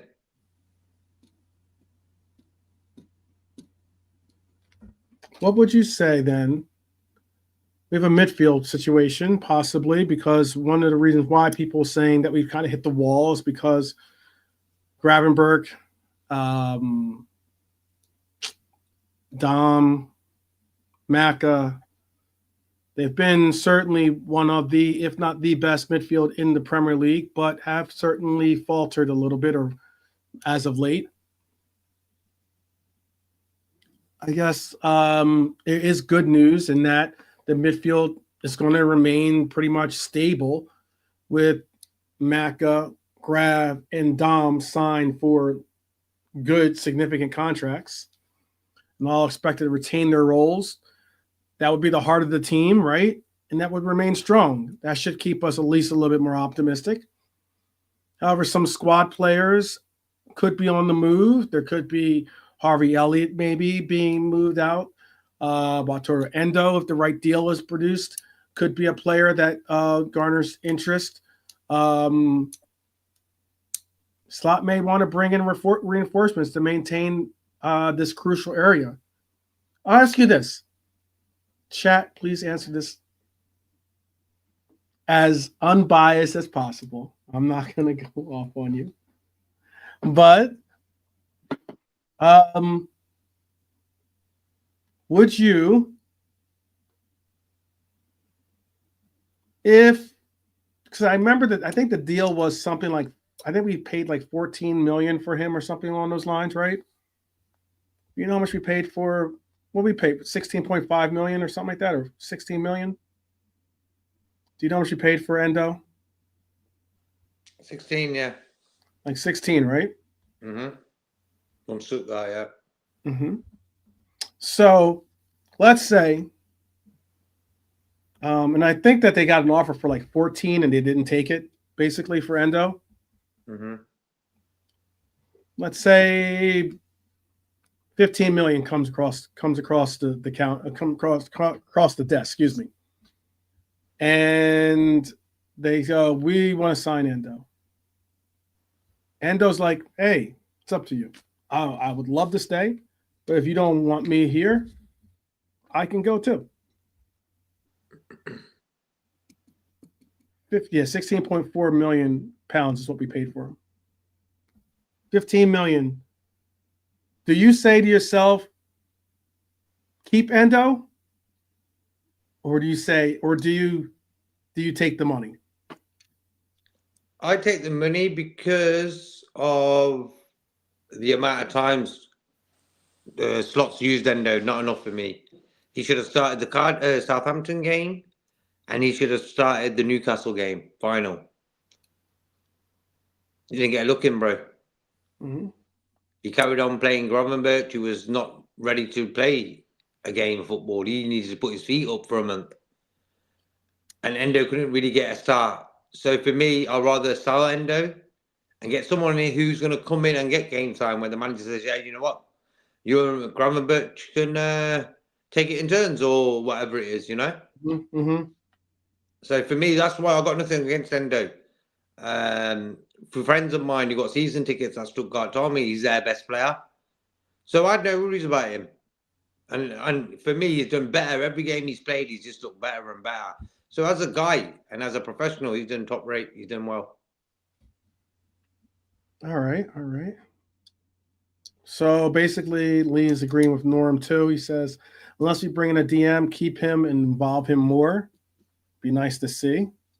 That's the final option we can do with him. Mm-hmm. But we definitely need to get a DM in. I've always said a DM is very important. So, and people like Gravenberch is not an out-and-out DM. He's a midfielder who can play DM. But I think in the last month he's been lacking. And Endo would have been that guy coming in, and he still didn't get game time. So for me, is it Slot don't like playing with the DM? Mm-hmm. Or does he like that Gravenberch type of midfielder who can play DM but can also play ball? Endo can play ball. Endo can pass really good. You know? It's a big topic for me, this DM position. It's been for years like that, man. It's doing my head in. Fabinho came in, bro, and the day Fabinho came in, it's like this, you know, the doves that just like came away from me, like loads of dove birds. You know that feeling of wow. Right. You know that feeling when Fabinho came in from Monaco? I was like, yo, I knew we were like serious now. Because like, come on, whoever said we're gonna get Fabinho, bro? No one. And he came in and did a job. So that's what for me, a DM is important. Well then, DM important, but there's another role that's important too, which is that number 10 role. Some say that Harvey Elliott can play that role. Some say that he's just not physical or doesn't have the physicality enough to play that role. Mm-hmm. For you, Elliott, do you move Elliott? He's 21 years old, got about a 30 some odd million market value currently. Do you move on Elliott? 21 years. Some people, I think the thing about Elliott too, and I'm going to say this truthfully, and from my opinion at least, is that people speak on Elliott as if he is 25, 26, or if not 27, 28. He's 21 years old. Look how much game time he's had. Wow. Yeah. Klopp used to love him, bro. Klopp played him in big games. Yeah. You know? So I like Elliott. I like Elliott a lot too. I think Elliott loves the badge. He's all, you know, the fans love him too. He's you can tell he's beloved by his teammates. Has a good approach towards learning. I just don't see how you could give up on him. Like for me, bro, who's on form? 3 goals in the Champions League after each other. He got the assist against for Chiesa. Beautiful. That's the number 10. The way he played that ball, that's the number 10 there, bro. Mm-hmm. If you understand my point. The way he played it into the front guy, straight into his feet, bang, goal. That's the number 10, bro. Simple as. Yeah. What's I done that? No. What do you reckon Jota and Darwin are running around like a bunch of idiots? I wasn't going to throw Dom under the bus, but okay. It's all good. No. But, bro, why is people having to go at Jota and Darwin where there's no action from Diaz? Salah does his shift of assists. I can't say anything against that guy. But for me, that number 10 position is that guy who gets the ball and threads it through a needle to that guy in front of the goal to slot it in. And that's why I used to love playing that position. Why? I used to see that, the way the attacker works, because I used to play striker as well. And I just knew the way he wants the ball. And the way RB Elliott played it into Chiesa that day, bro, that just showed me a glimpse at the age of 21 with the amount of experience he's got. A glimpse of what he's capable of. I know when he starts games, he doesn't look like the same Harvey Elliott. And that's the problem there, bro. If you give us the same Harvey Elliott that we get when he comes on off the subs bench, and he does that from the start, bro, why not? Norm can see Kelleher, much like Elliott, at a Brighton or a Bournemouth.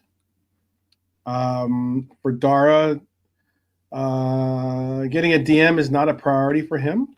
Notorious PIG, big up, by the way. Considering Elliott is 21, he deserves more game time. Potential is there. He says, agreed. If he was 25, selling is a no-brainer. But 21, this guy could keep improving. I agree completely. I agree as well. We haven't really seen the best of him. Oh, sorry. Go ahead. I just feel that, like, for a lot of our players, bro, I'm talking about Gravenberch, Sabotsalai, and say Harvey Elliott, and even a Curtis Jones, bro. All 4 of them, we've not seen the best of them. McAllister, yeah, I think McAllister's sound. He's always a regular 7 out of 10, 8 out of 10 guy. But the rest of them, bro, like Sabotsalai, he showed it in glimpses. Gravenberch did it first half of the season really well. Harvey Elliott has done it in the last month or so. He's been really sort of stepping it up. Jones had a top game against Man City away. So, number 10 position, very important if you want to play that type of football. But you got to use the number 9 better, for me, if you're going to play that number 10.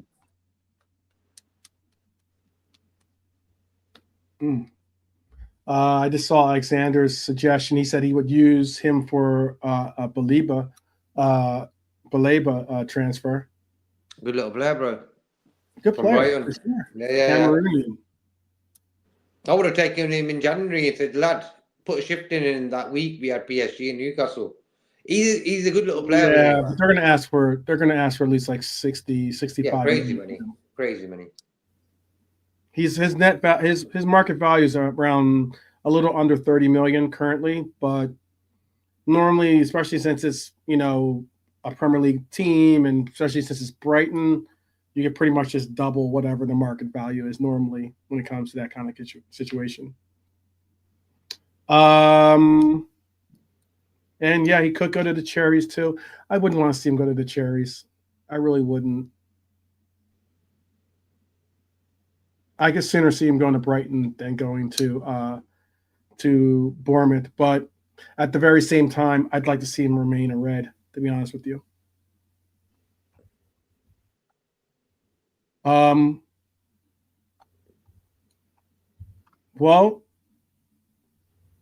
this brings us to the all-important spot. And I don't think Norm said he wanted to ask us a question. I don't think he did ask us the question. I want to make sure I didn't miss it.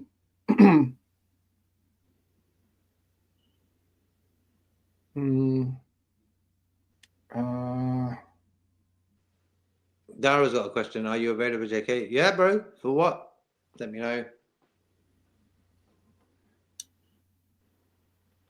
I don't see. I'm trying to see if Norm, if I missed your question, please just copy and paste it if you can for us, or if you didn't ask the question yet, just put it in the chat and I'll bring it up. But This is the fun part, people. Roll without Salah. It's not fun, but the fun part is you could argue that of our front five, probably the most likely player to stay would be obviously Cody Hakpo as being the most solidified player in that front line that's proven himself. But there's people that have, questioned Hata's performances. There's some people out there too that have questioned Darwin's performances. There's also some people that have questioned Lucho's performances. For you, JK, it's a lot of questions of what, Mohamed Salah is to our team.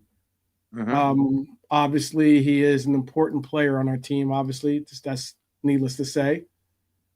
But he also is a player that is he is also is a player like all other players who every player is replaceable, right?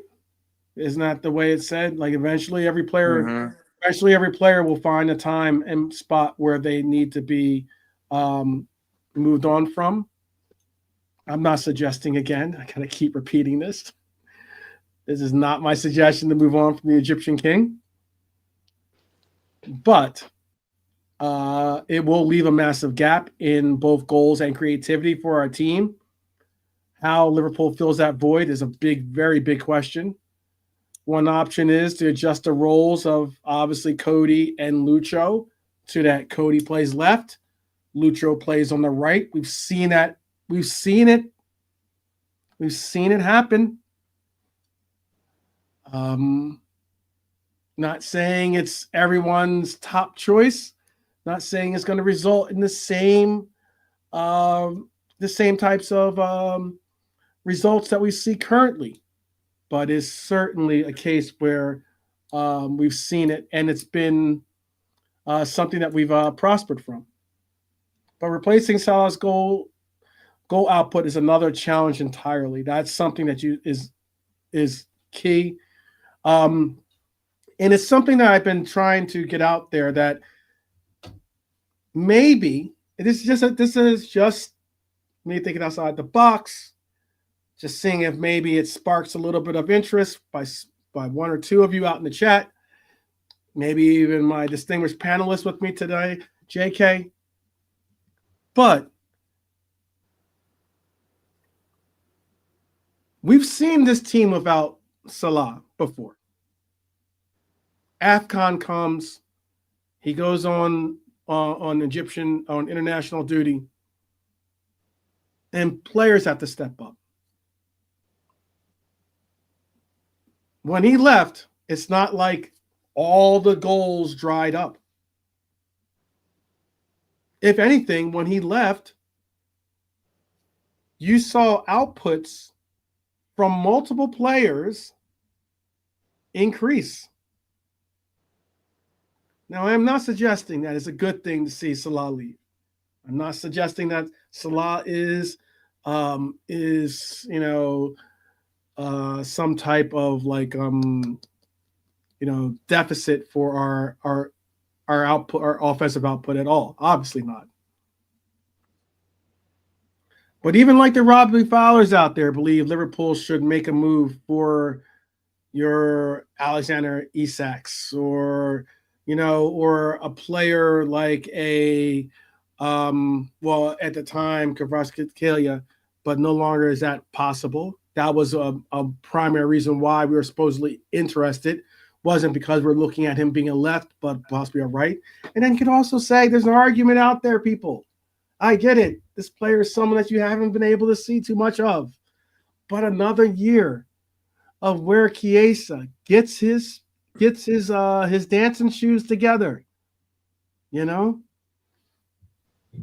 goes out there and has the opportunity. Maybe he could be the option on that right side.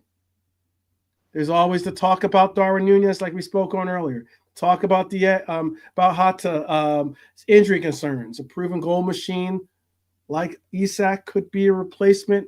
Maybe it's not. Maybe you look elsewhere because you got to also consider 120, 140, 50, 60, whatever it's going to be. It's a lot of money. It's a lot of money. Yeah, I'm not doing that. I might say a couple of things about like certain things, but I'm not getting political.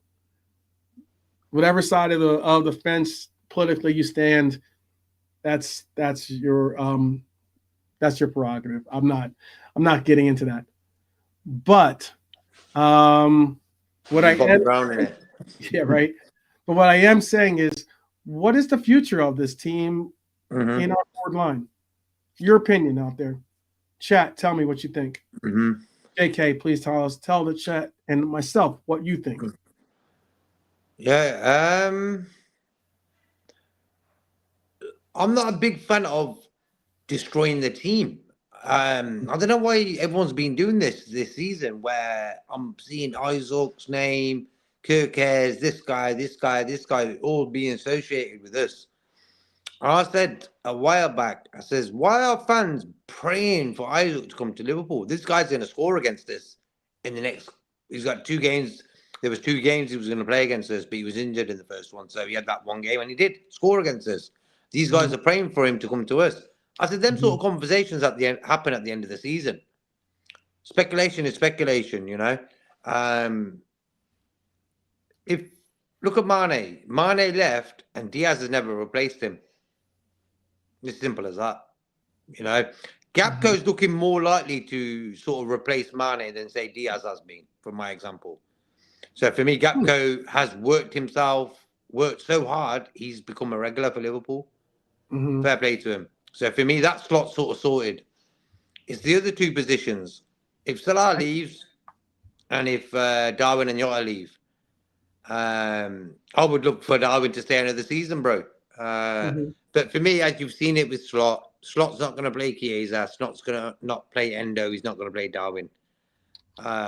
Just only if he needs to. So for me, that shows me what the manager's thinking about these guys for next season. I don't think a lot of them will be here, bro. So whoever comes in to replace them is going to be a bit of a tricky one this time. Because before, it'll be one guy we would have to replace. You know what I mean? And we'll do it. Now it's 2 or 3. It's a different ball game, bro. And I'm not sure if you really want to replace them all. And answering Norman and Dara's question, I'll play number 10 if I'm playing a game tomorrow. I'll play number 10.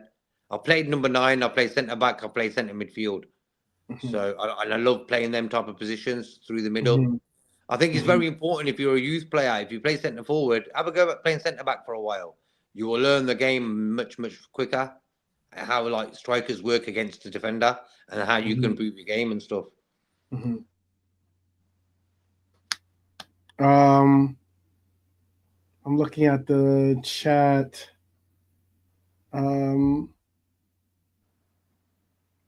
Here's a good question for you, real quick. Then, out of the 11 players on this team, who do you think is the easiest to replace? Ooh. I would say Trent. Not that question too. It's a tough question. It's not an easy one. I would say Trent, bro. Wow. And it could be any of them. I said 11, not just the 3. Any of the 11. Well,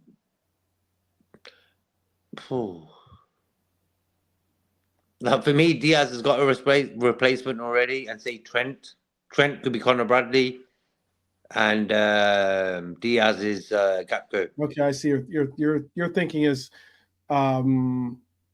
because there's already a replacement there, it's easy to replace them. But yeah, I got you. Yeah, but for me, it's the box light as well. I was going to add this context, and you're also saying that if you want to call it the drop off or maybe even the upgrade, between those players is marginal enough that it's not a big drop off.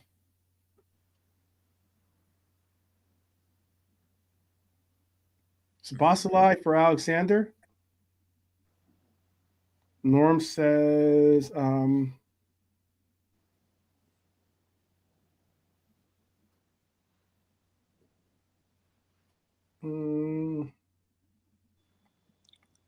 but we lost 2 games. What do you mean there, Dara?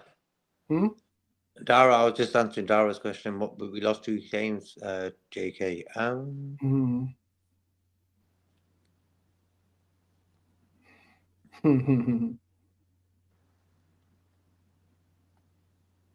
Yeah, them type of wingers have sort of gone out of the game, Norman, because we've got right wingers playing on the left side and the left wingers playing on the right side. That's what football is nowadays. It's totally changed.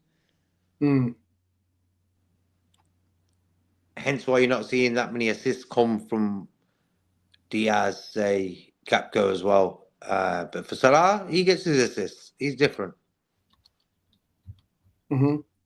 Yeah, I think so Trent. You're saying the easiest. I'm trying to remember. Did I say the easiest or did I say the hardest to replace? The easiest. The easiest to replace. Trent, I already said Trent easy because it's Conor Bradley's there. He's sort of ready to go, carry on. I think he's a good little player. Hardest for me is Salah, bro. And Virgil very close to him. Them two. They're the difficult ones for me. Okay. Because look, we had Kelleher come in for Alisson. And we didn't really realise that Alisson weren't there, if you understand my point. He kept a lot of clean sheets, done well. Kelleher kept us at the top of the table. So we've seen someone come in, do a job that Alisson, not as good as Alisson, but as fair play to him. He did a good job. For Salah, bro, them numbers. There's no one in the world doing them numbers, bro. And that's why I'm saying he's very hard to get replaced. So, yeah. Oh, no, I agree. Marquez asking the question. I was saying, I asked who is the easiest player of our starting 11 to replace, and I even asked that as well, since Marquez just answered who is the hardest to replace or most difficult player to replace. I'll ask that too. If you could tell me who's the easiest and who is the most difficult, tell me that. Yeah, I agree with Mark as well about Elise from Crystal Palace. You should have got him, top player. He's doing well at Bayern. Yeah, yes.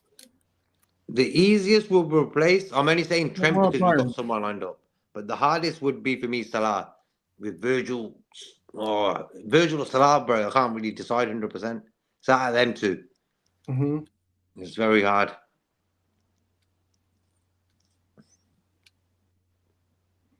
Virgil Hart is the most difficult to replace in Lee. So a lot of people are saying Virgil is the most difficult. Easiest is Robbo.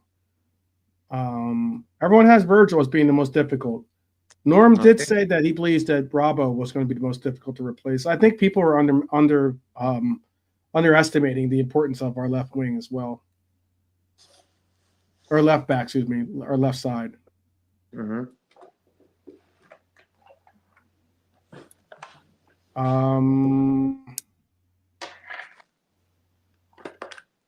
But I think he just said Salah is the most difficult to replace.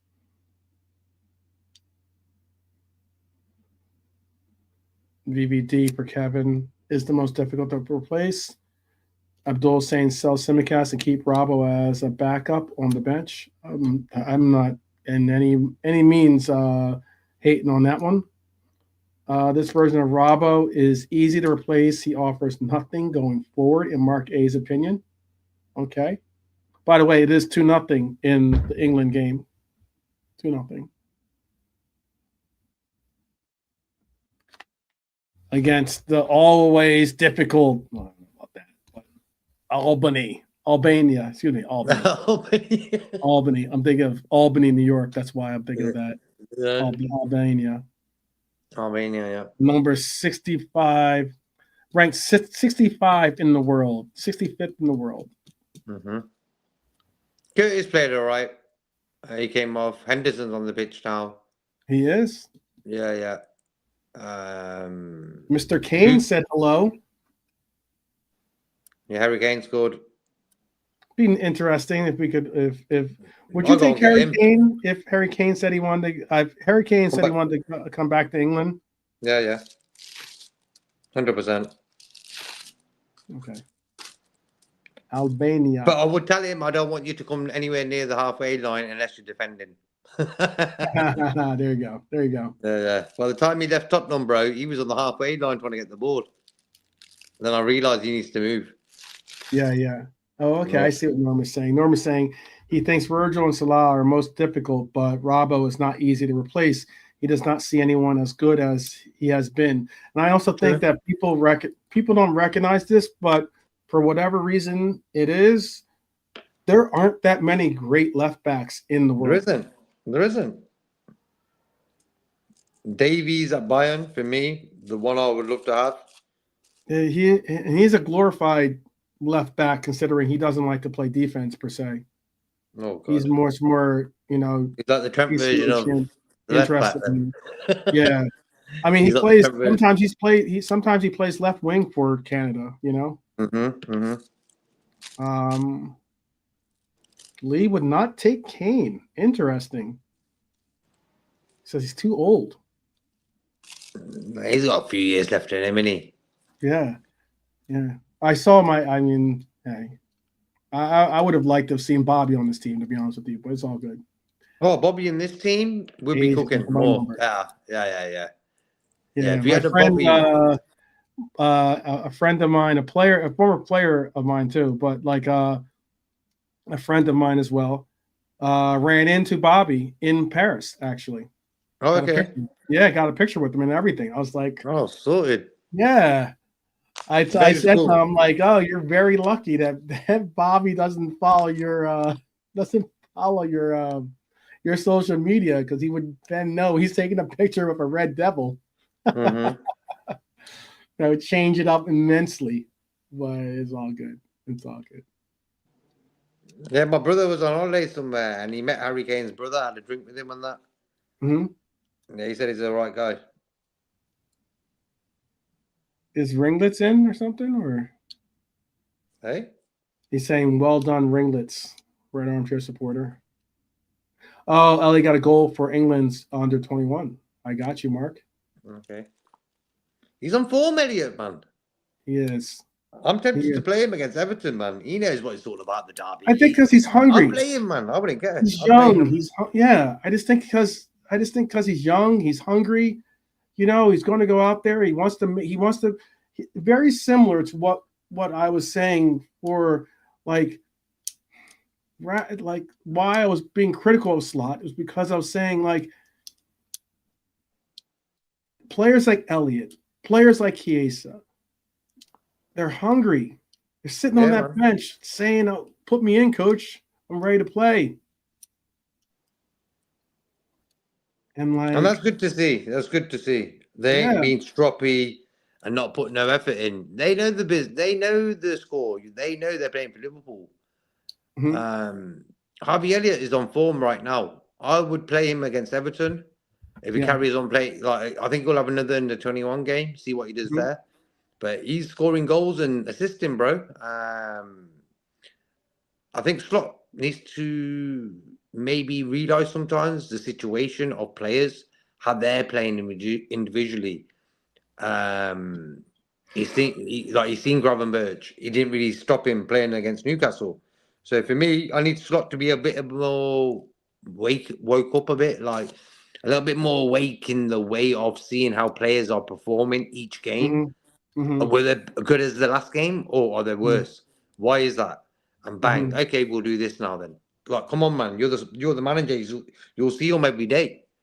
You'll see the game 3 times, 4 times, probably the same game from the weekend where they weren't great. They'll probably watch it 3, 4 times, bro, to study the game. Why did they play bad?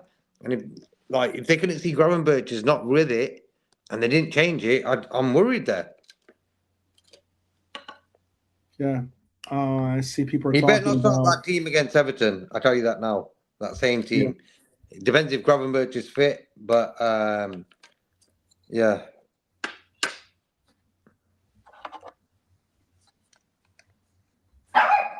Yeah.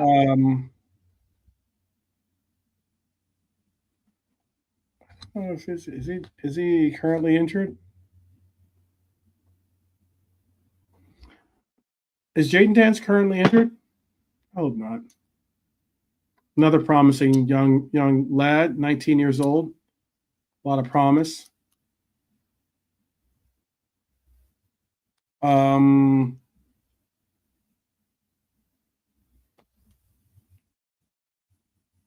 Be nice to see.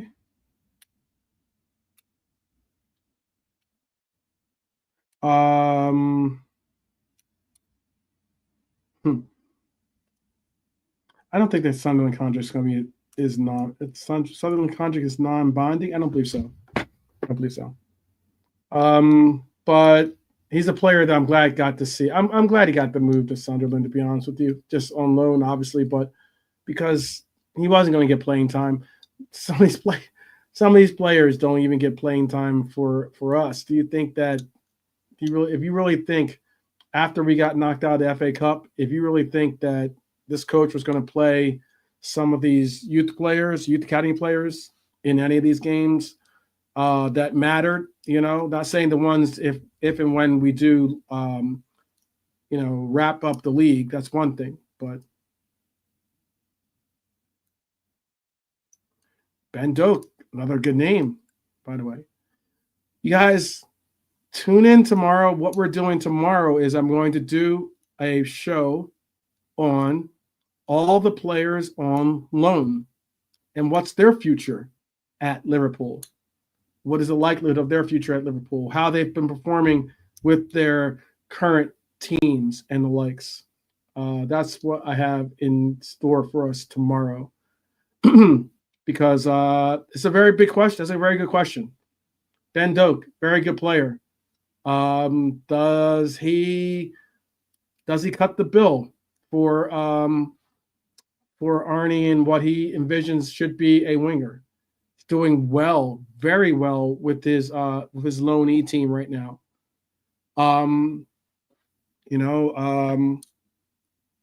Is Tyler Morton going to be a player that gets a move? Is McConnell finally going to get a move? These aren't players on loan, but they're youth academy players that I'm speaking on. But it should be interesting. I'd like to hear your conversation about that tomorrow for sure. We're already at the 2-hour mark, but I see Mark A thinks Doak isn't good enough to sell. Well, I think it's only primarily because he hasn't been put exclusively in that Premier League market window. And who knows? Maybe he's a player worth keeping. He's such a young player. I don't like giving up on young players so early, especially when you don't have to. They cost very little when it comes to their contracts. They're at a big club, so obviously it's in their best interest that they stay. They get to possibly participate in competitions that they might not have been able to at other clubs, being the Champions League, obviously, or even they might not even be able to get the opportunity to play deep into those domestic cups as well.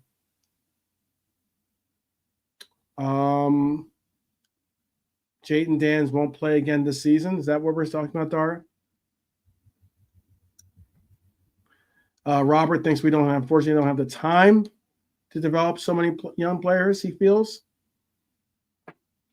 Evening, Robert. How you feel, man? I think unfortunately, like that's something. We'll talk about that tomorrow. We'll talk. I'll be sure to put that question down, because that's something I don't necessarily agree in that.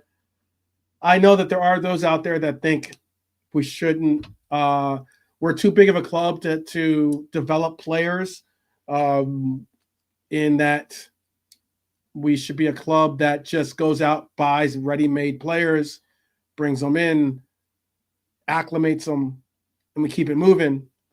And then there's some of us that think that we should have a youth academy system set up that helps us develop youth players into senior players and players that we can either move on or can move into our senior team. It's a good question. It's a very good question. 220. I don't know how much. I can tell you how much we paid him. I don't know if he's in this list, to tell you the truth. Let me see if he is. Someone's asking how much we pay. Dan's a week. It's not anything extraordinary. I can tell you that. Let's see. Let us see.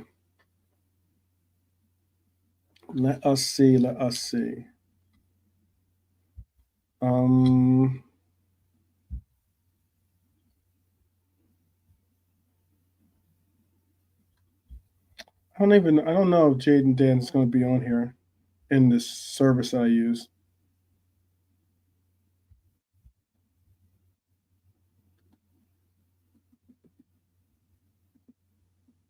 I don't think he is. Shout out to Lucho, by the way. He had a goal yesterday in an unfortunate loss to Brazil for Colombia.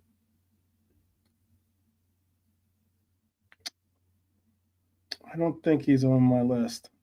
I don't have a salary for Jaden Dans. He's probably making anything he's probably making at least 10,000 or less. Jaden Dans.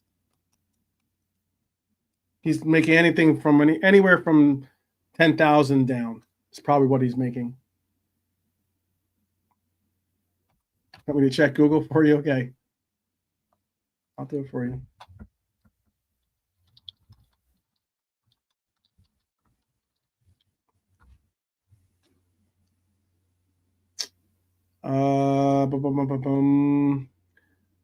Is the club has officially confirmed that Jaden Dans has inked a new long-term deal with the Reds. The young striker's commitment to Liverpool is now secured, and he will spend the 2024-25 season on loan at Championship club Sunderland. It doesn't have the specifics of his deal listed.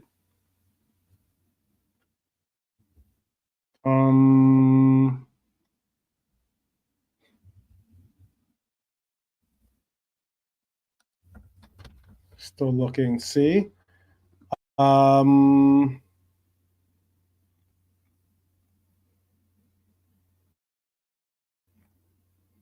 Yeah, doesn't have a number as to what he makes. So, but again, what is it? Dara's saying the reports.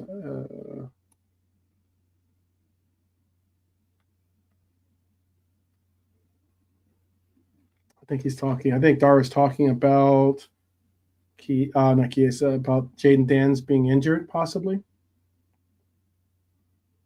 Yeah, Mark, I would say he probably makes anywhere from, because he signed the new deal, so he probably makes anywhere from like 5 to 7. Probably about 7.5.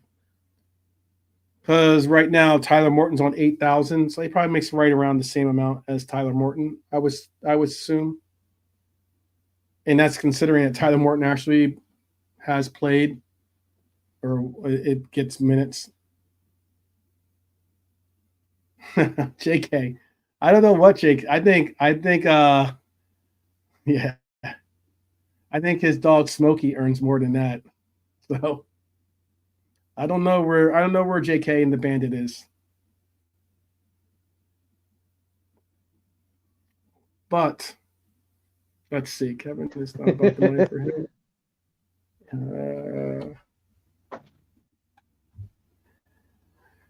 Dara's asking, how do you define a ready-made player? How do you define a ready-made player? I think a ready-made player is a player that hits the ground running. Yeah. It's not one of those cases where he can rest on that. Oh, well, he's still young and he's still got to find his game, or he's still developing his game and the likes. A ready-made player is a player that he's ready to start now, as opposed to you got to develop him into a starting role. Marquez got a question. How do you improve body language? How do you improve body language on the pitch? Wash your hair. Stick your chest out. I know. Let me just take a little sip of water here. It is water, sparkling water.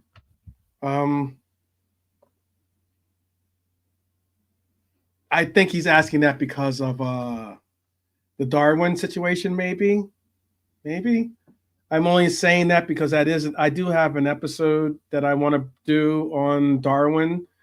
Darwin made some comments recently. Darwin is back with the Uruguayan team, but my investor, or Elapantara, is expressing himself in, I guess this is the best way to put it, expressing himself. And there has been some body language situations when it comes to some players, particularly him, involved. So I have something, because the ESPN FC guys did this whole piece about Darwin just recently and the comments that he made. And and of course I had a comment. I had to make a comment on their post. And of course it got real quick with the comments that came back after I made my comment. But it is something. Kevin's saying body language. He works in finance. You want body language to say success when we are in liquidation, meaning like you want to present success. You know what? Here's the best body language. Okay. It's a story that I've kind of told about. Actually, I'm not going to actually say who the player is, but it's a story that I told about an individual player that I used to represent. And this player would, for instance, after not every goal, but like if he didn't get a pass, he would throw up his hand. He acted like Bruno Fernandes. Okay. He would be like, oh, I can't believe you missed, you didn't get me the ball, or he'd be over exaggerating with his body language after a whether a missed pass opportunity, maybe a player doesn't get him the ball because he gets dispossessed, or even when he would miss a goal, his body language would be on some. You could just see the energy kind of just drop. And one unique thing that I remember saying to him, and it's why I'm bringing this up, is because it's something that our Egyptian king did bring up about his body language. Now, there were times when Mohamed Salah would react to missing a goal or missing a shot, or not getting the pass when he wanted it, or something along those lines, or even reacting to other players. Like maybe another player would take a shot and he would react like, oh my God, what are you doing? Basically. And he made a conscious effort. And it's something that I've noticed too, and I'm sure you have as well.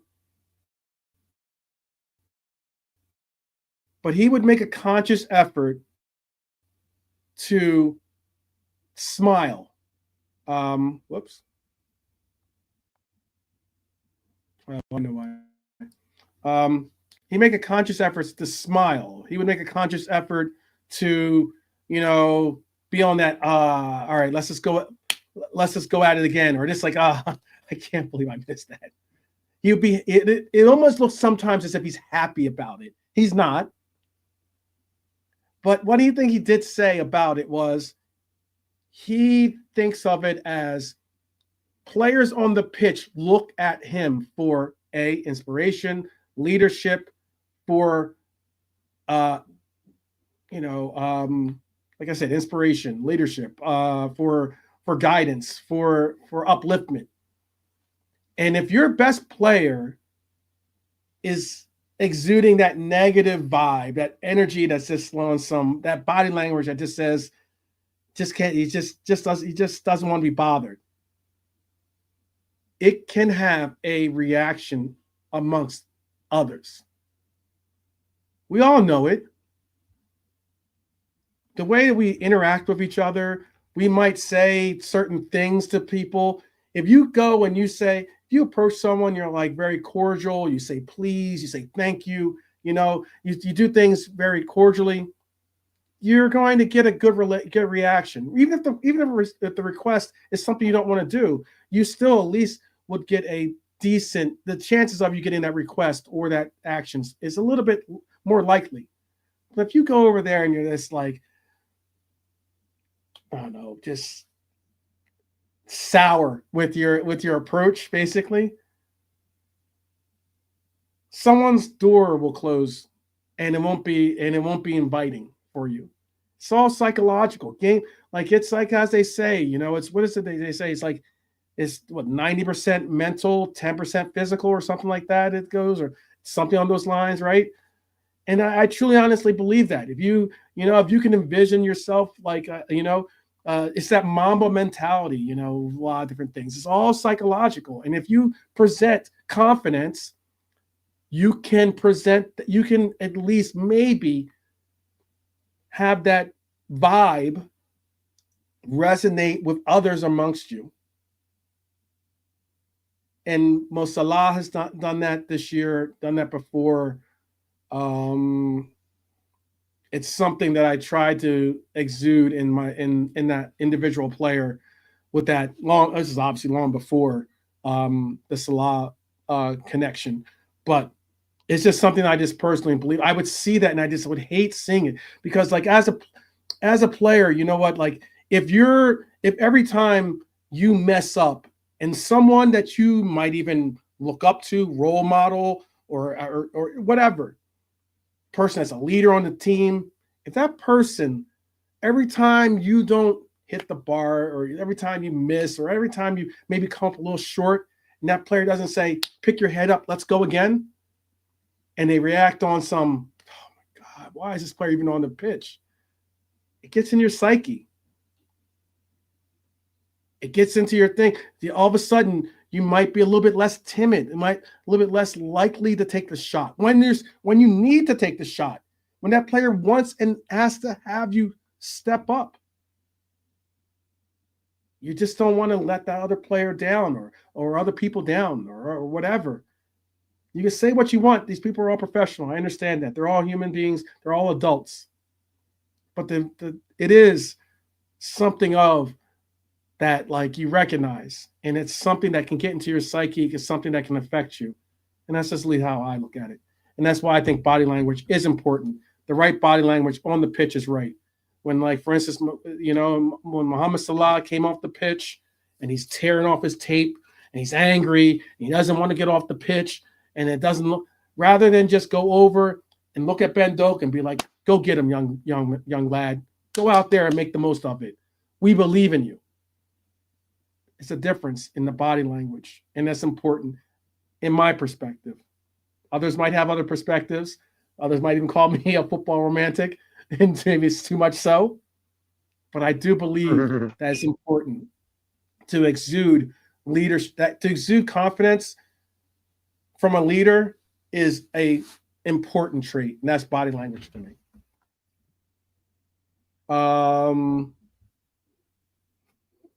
Okay, I'm not gonna bring up the granny store. I only wish I had Rooney as a. I would have taken, well, maybe not. Yeah, but he did play for DC United. I do like DC United as a team, because that was one of the teams that was in my area, or the team that I was able to go watch play when I was working for FIFA and US Soccer in DC. Or actually, it was when I was living in DC, when I was working in Virginia. But let's see. Did you?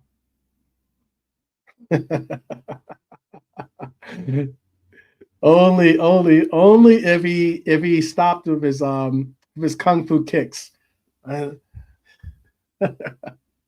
We'd have to see. I don't know who would win. I don't know who would win that matchup. If it would be Cantona or Bobby, if they went into a kung fu battle. That'd be a good question. Who do you think? Who do you think would win that, JK? Bobby all day. Bobby all day. I like to hear it. Yeah, there you go. Mm-hmm. Bobby's practicing his kung fu kicks all the time. That's how it is. I do have faith in Poch. I still do. Not giving up on Poch. No way. No how. Let's see. We're only gonna about we went a little bit over. We're gonna make the cut about 20 minutes ago, but got into talking with you in the chat this Friday. This fun time. And I have off tonight, so it's good.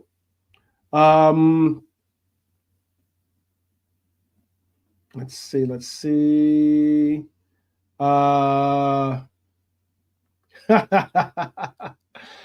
The question, Norm, is Steve Nickel. What do you think on him, 12 and JK? Such a great player, but so negative as a pundit. Tell me about it. Yeah, that's his.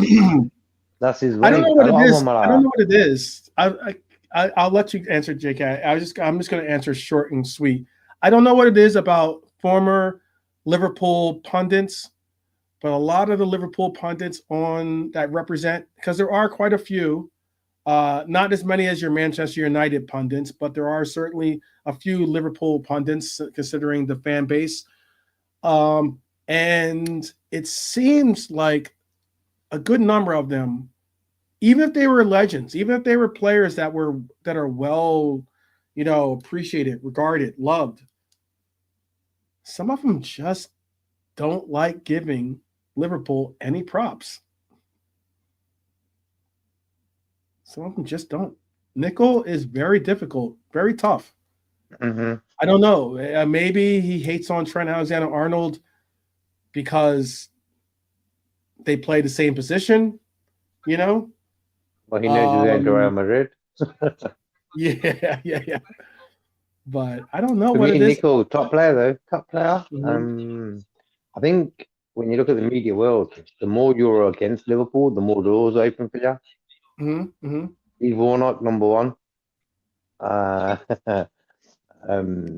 the worst. He's the worst. Warnock, what a joker. Yeah. He's the type of guy you would see him at Anfield, you walk straight past him. Mm-hmm. Would I say what's up to Warnock if I saw him? Is that what you're asking? I wouldn't. Yeah, like if you see him at Anfield, yeah, bro, I wouldn't. I'm walking past him. I wouldn't try to make my way across the room just to say hello to him. Put it that way. No, I would not. That's just the honest God truth. Because I just know how some of the things he says. Sometimes I'm just like, do you even like Liverpool, man? Like, geez. But yeah, Steve Nicol, different story. I don't believe I've had the pleasure of. I don't think I've met him when he was when he was in the MLS, because I did get to meet quite a few of the coaches. But New England, I don't believe New England plays here in Casa Grande, but I'll have to double check. Let me see. I don't think they do. At the time, I don't think they were. But anyway, yeah,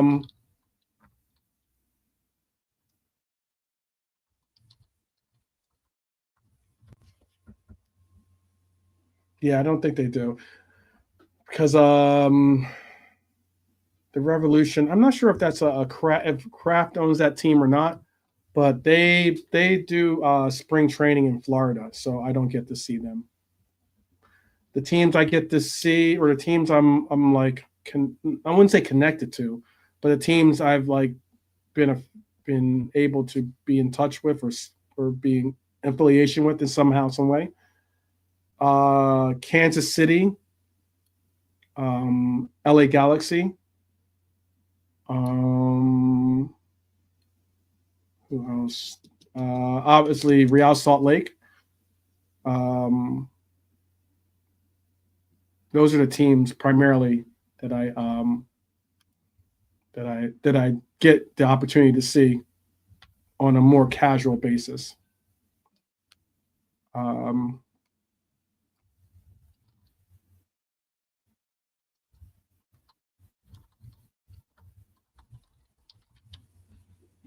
So this is saying it.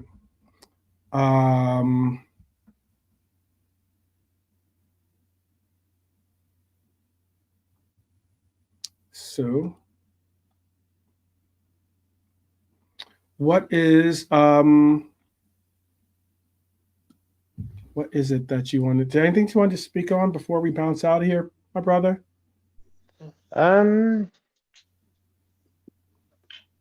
Realistically, it's just like I hope everyone comes back fit from the international break. Trent, no news on Trent's injury. Connor Bradley. So who we're gonna have right back in that game as well?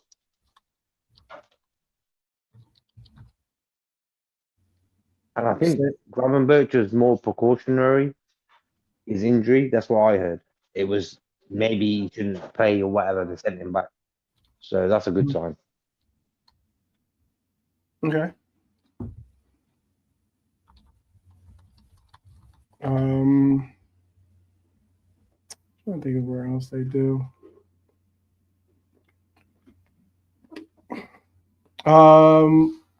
Yeah, good conversation. Good conversation as always on a Friday. We had a great number of people. I've been kind of hanging out a little bit longer than I would have because we've had such good number in the chat. And I know it's late, so I will allow for our UK brethren and our European brethren, let's just call it that, because we're not just in the UK, we're all over. We're international. We are global. We are global, international settings. We're on international duty as well. Yes, exactly. All right. So tomorrow we can either deal with tomorrow we'll probably bring up the loanees one section of it, or we might even we'll deal with the loanees section of it. We'll most likely deal with we'll deal with like how players are doing on international break once we get to like Monday or something. But we have a couple episodes in there more about transfers, more about some of the things being spoken on, hot topics out there. I already told you I'm definitely going to be bringing up that Dan's thing, or the Darwin Nunez thing. Currently Ecuador 2-0 over Venezuela. It is Bosnia over Romania, currently 1-0. You did just bring up about Egypt. Egypt is now on Salah doing Premier League things in the sense of he assisted on their first goal and scored on their second. I wonder, is he starting with yeah, interesting too. Marmoush, Omar Marmoush starts on the left wing in this game, not in center. It looks like Osama Faisal is starting for them when it comes to their center half or center forward, excuse me. But all right, guys. Thank you for the kind words, Dara, Norman. I'm blessed to everyone in the chat, Kevin, Alex, Bonkers. Hopefully. Yeah, good I hope question, Darwin too, scores by the as way. well. Calvin Ramsey is a player that has kind of disappeared from a lot of conversation as to where and what's going on with him. Young player too, 21 years old. I don't know what is I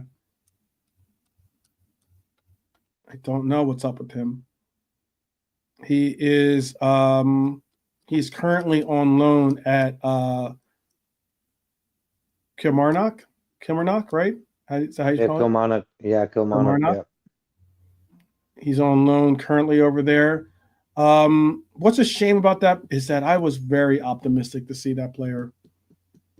I was very optimistic to see him play. Yeah. I heard some really good things about him. I remember when we originally bought him from Aberdeen, right? I heard good things. Yeah, Team Coppish had someone from that team come over, someone that follows that team, a content creator follows that team, come over and give us the lowdown on the player. They are very optimistic about how he's going to make an impact. Just hasn't been able to stay healthy, unfortunately, for the player. But hey,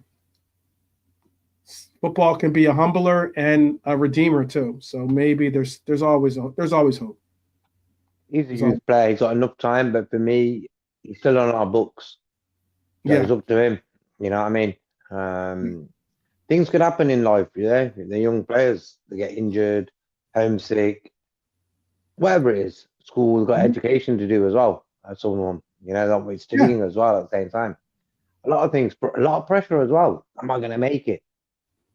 And that's a lot of pressure to have. Okay, they get paid pretty well, as well at youth age, That could be also a thing as well with the youth players, where they all of a sudden they're not getting £5 a week pocket money. They're getting $5,000 a week pocket money. You know what I mean? It's going to make a difference as well. So we've got all these little things hanging around the youth players. That's why not a lot of them get through it, bro. Bacitic, I'm waiting for him, bro. Really excited about how good he's going to be. But God knows what's going on with him. Yeah, we'll have this conversation tomorrow.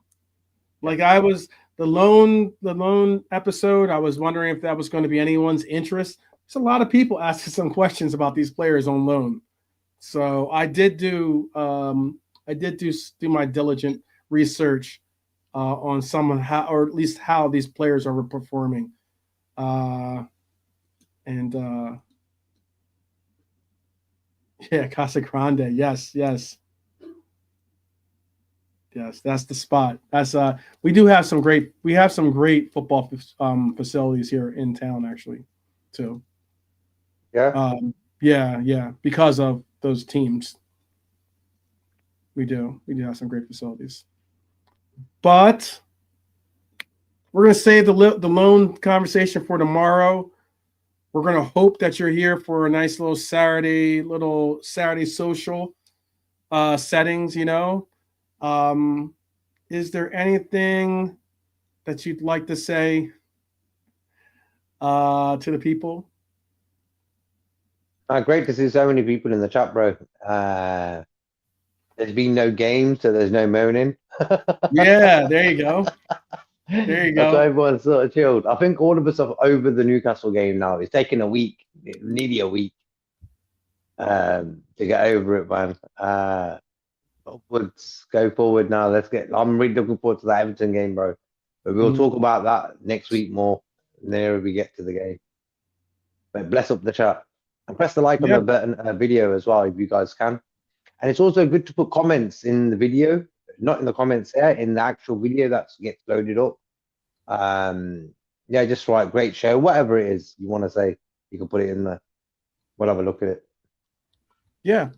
Just like I was just telling Alex there, I will mix in a couple of Wonder Kids to talk about in that conversation, but I do have a pretty decent analysis of all the play that's going on for those out on loan. Join us tomorrow for that conversation. Great conversation tonight, this morning, this evening, this afternoon for some. Whenever this is catching you, I hope that it's catching you on a good vibe and a good place. And as always, I hope the best for you as well. Because as we always say, up the Reds, my friends, up the Reds. So you're a part of that. And that's what I truly believe in my heart. So we will see you guys tomorrow.